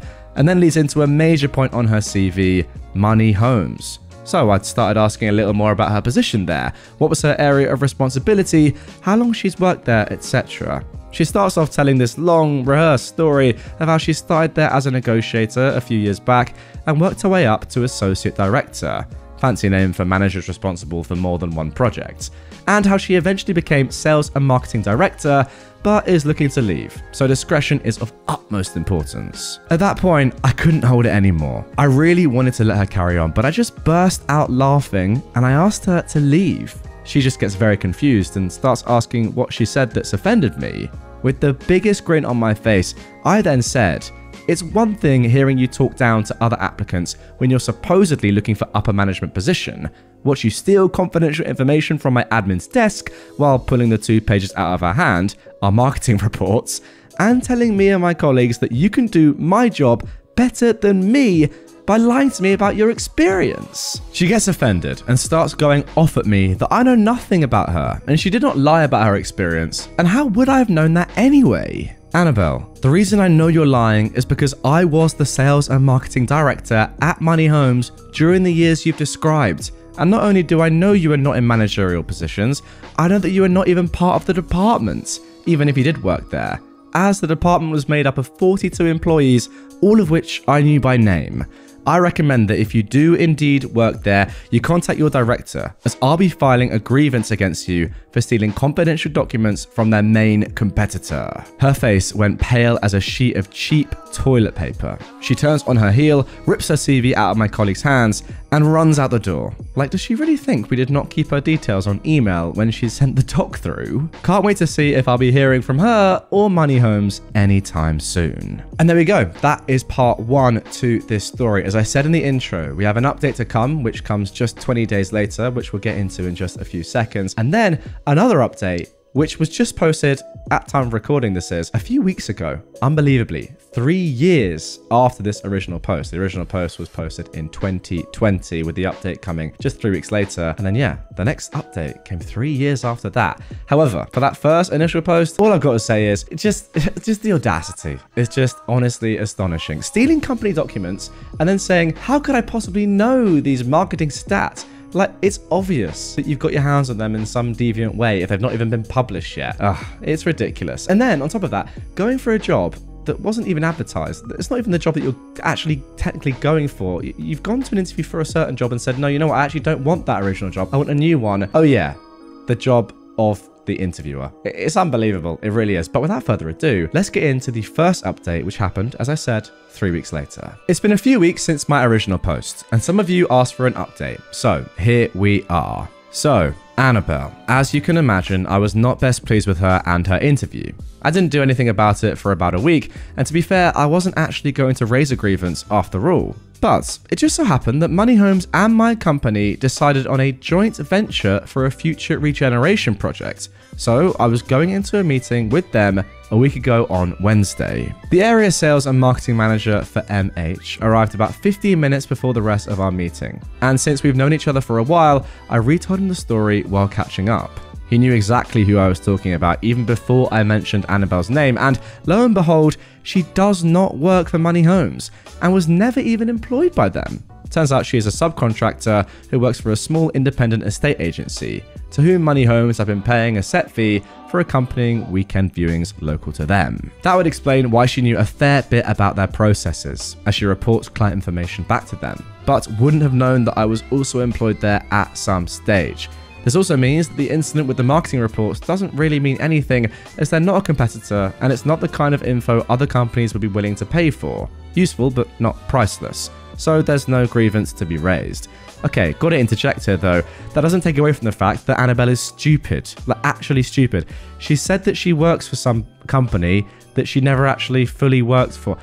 That's gonna be checked. References exist, guys. What is she doing? Back to the story. So, even though I cannot be nearly as petty as I was hoping to be, considering how small our working world is, the story has spread. I can't see her getting employed by any of the larger house builders in the near future. The funniest thing about this is my colleagues have come across this story on Reddit after I removed certain personal details and have been sending it to me with hopes of working out who Annabelle and Money Homes are. Like I said, it's a small world. I've been acting shocked and giggling under my breath every time I hear it. Now guys, you might have thought that that was going to be the end of that one. However, as I already said, it was not, as just a couple of weeks ago at the time of recording, we got an update, amazingly, 3 years after this story seemed to have finished. Here we go. I've recently been having issues at my workplace and I've decided to move on. I've started at my new job just over 2 weeks ago. It's the same position, just for a different company. Imagine my surprise when I realized that Annabelle is an existing employee at the new place and part of the team who will be reporting to me. In my first week on the job, Annabelle came into my office, having clearly remembered me and the embarrassing occurrence that was her interview a few years ago, and we've had a very good chat. She apologized profusely and admitted that she thought everyone lies on their CV, and she was so desperate to leave the job she was employed at the time that she wanted to make herself stand out. She's actually a very sweet girl and an integral cog in a very well-oiled machine that is the new company I've started at. I've explained to her that while it is true most people do lie or exaggerate on their CVs, they tend to lie about much smaller things, like GCSE results, and not about running a competitor's sales and marketing department. I've told her there's no bad blood between us, and as long as she's doing her job and doing it well, I will endeavour to support her as much as I possibly can. I've made her promise that if she ever considers leaving, to come to me first, and we'll work on her CV and covering letter together. I know it's not the petty update anyone was expecting or hoping for, but life has a funny way of teaching us a lesson when we need it most, and I think both Annabelle and I have learned ours this time. Wow, safe to say, I was really not expecting that. I mean, as I said multiple times while reading, I really thought that Annabelle was an idiot. And Annabelle, if you are watching or listening, first of all, subscribe and drop a like. Second of all, I'm sorry. I feel like I got you wrong and you just made an honest mistake. Now, if I talk about myself and the honest mistakes that I've made in my life, we'd be here for 3 hours. And I tend to only make 3-hour-long episodes when I do compilations. So that's not going to happen today. Fair enough. You know, you judge someone for their actions and turns out that, you know, someone's actions in an isolated incident aren't completely aligned with their character necessarily, which is a pretty obvious thought. But I feel like the majority of the time on Reddit, it's the other way around. And idiotic people do idiotic things. But of course, sane, sensible people can also do idiotic things. And it seems like in this case, Annabelle was just a confused young doe, for want of a better word. And yeah. Maybe she is just a good employee with a good heart that really wanted to leave her terrible old job and just was trying to do the utmost and do whatever she could to get out of it. And yeah, honestly, best of luck to her. Doe, by doe, I mean female deer, by the way. Rare job of golden sun. Me and I call myself. Now guys, good news. We have time for one more IDontWorkHereLady story in this episode. Crazy lady decided to bug me, a locksmith, and literally called the police because I wasn't supposed to be here. I was. Earlier today, I had one of my biggest jobs yet. Rekeying 19 locks all to be alike. Normally for the bigger jobs, my boss would help, but he isn't exactly the most organized and keeps losing his bitting tweezers, so I was on my own. They were all to some side rooms holding only some thick piping. Sign above them said something along the lines of fire room or something, but that wasn't my problem. Somewhere around lock 14, I heard the signature Karen ahem. Me, having made a parking mistake pointed out by a kind lady earlier and expecting something similar, turned around and said, "Is everything all right?" I should have known where this was going. "What are you doing here?" "I'm rekeying these locks." Still naively thinking at this point this was just another interested stranger. "Yeah, you aren't allowed to do that. That's illegal." I read enough on Reddit to start recording at this point. Sadly, I don't have it anymore. My phone data filled up. I was surprised that Karen said nothing about me beginning to film. Maybe she thought I was sending boss a message or something? Mom, this is my job. The owner of this complex ordered me to do this. Please, leave me alone. No, I live here and you aren't allowed to do this. Don't make me call the police. Do you even have a license to do this? Spoiler alert, no license is needed per se, but there is some sort of certificate for identification, so I can't just copy the key and come back or something. I have a license. Back off and let me do my job. You're a tenant, not an owner. I know this because I was ordered to do this by the owner himself. Besides, these are side rooms to some sort of fire control area. You don't even have access here, and yet I do. Is that not proof enough? Show me your license or I'm calling the police. Call them then. I've got no obligation to show you the verification number. You aren't my client. I'm getting irritated by the humid heat here. Now bug off. I'm calling the police. They will make sure you never do this again. Now at this point, I'm absolutely fuming. F off, lady. I'm doing my job, so leave me alone and waste someone else's time and energy. I'm the owner's wife. You aren't allowed to do this. I'm calling the police. I try and calm down. No, you're not. The owner doesn't live around here and is single. Try again, lady. I know I have mild anger issues and I've been trying to control it, but this lady just annoyed me in 90-degree heat. Genetically related back pains and being hunched over for 14 locks working on the ground didn't help much either. Sure enough, she did call the police. 2 locks later, they arrived. They asked if I was supposed to be here. I said yes, showed the text between me, my boss, and the real owner, got them on call to confirm, and showed the police my number and the video. It wasn't very interesting from there. They basically told the lady not to waste police time ever again, that this wasn't her business, and I wasn't in the wrong. They ordered her to desist and let me know everything was good and to continue as normal. I got the job done well. This incident was shown to the landlord. If it was up to me, I would change 1 pin on her door to the next size up. It wouldn't make her key not work, just make it harder to turn. Sadly, the landlord just laughed and said that they couldn't do that. Let me add this as a final side note. You people who need to deal with Karens regularly have a newfound respect from me. You know what, mate? Fair play. I think you actually dealt with this pretty well. To be honest, partway through the story, I was actually thinking to myself, I don't necessarily think this Karen is too bad. If there's a random man in your building, it's a bit weird. I understand that. But then the more I thought about it properly, the more I realized, well, the guy's on the floor, like, doing locks. He's probably got, like, a locksmith's attire on. How has he even gained access to this property in the first place if he wasn't given it by the owner? You know, there are a lot more questions. If someone was in there without permission, I don't think they'd be actively working on 14 locks and then working on 2 more while this Karen called the police. So, yeah.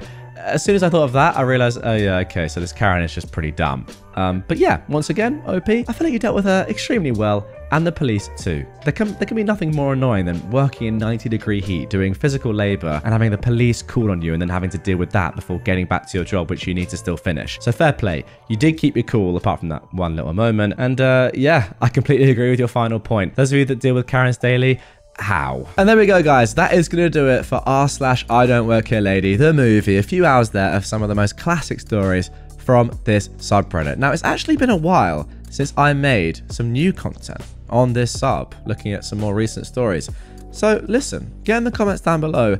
Do you want to see this subreddit return to my channel with a vengeance? But by that I mean just more regularly. Let me know. If you enjoyed it, I would definitely back it because I used to love this sub and I enjoy those stories there. So yeah, drop a like on this one if you want to see it, subscribe for more, and I'll see you guys all tomorrow for some more Reddit content.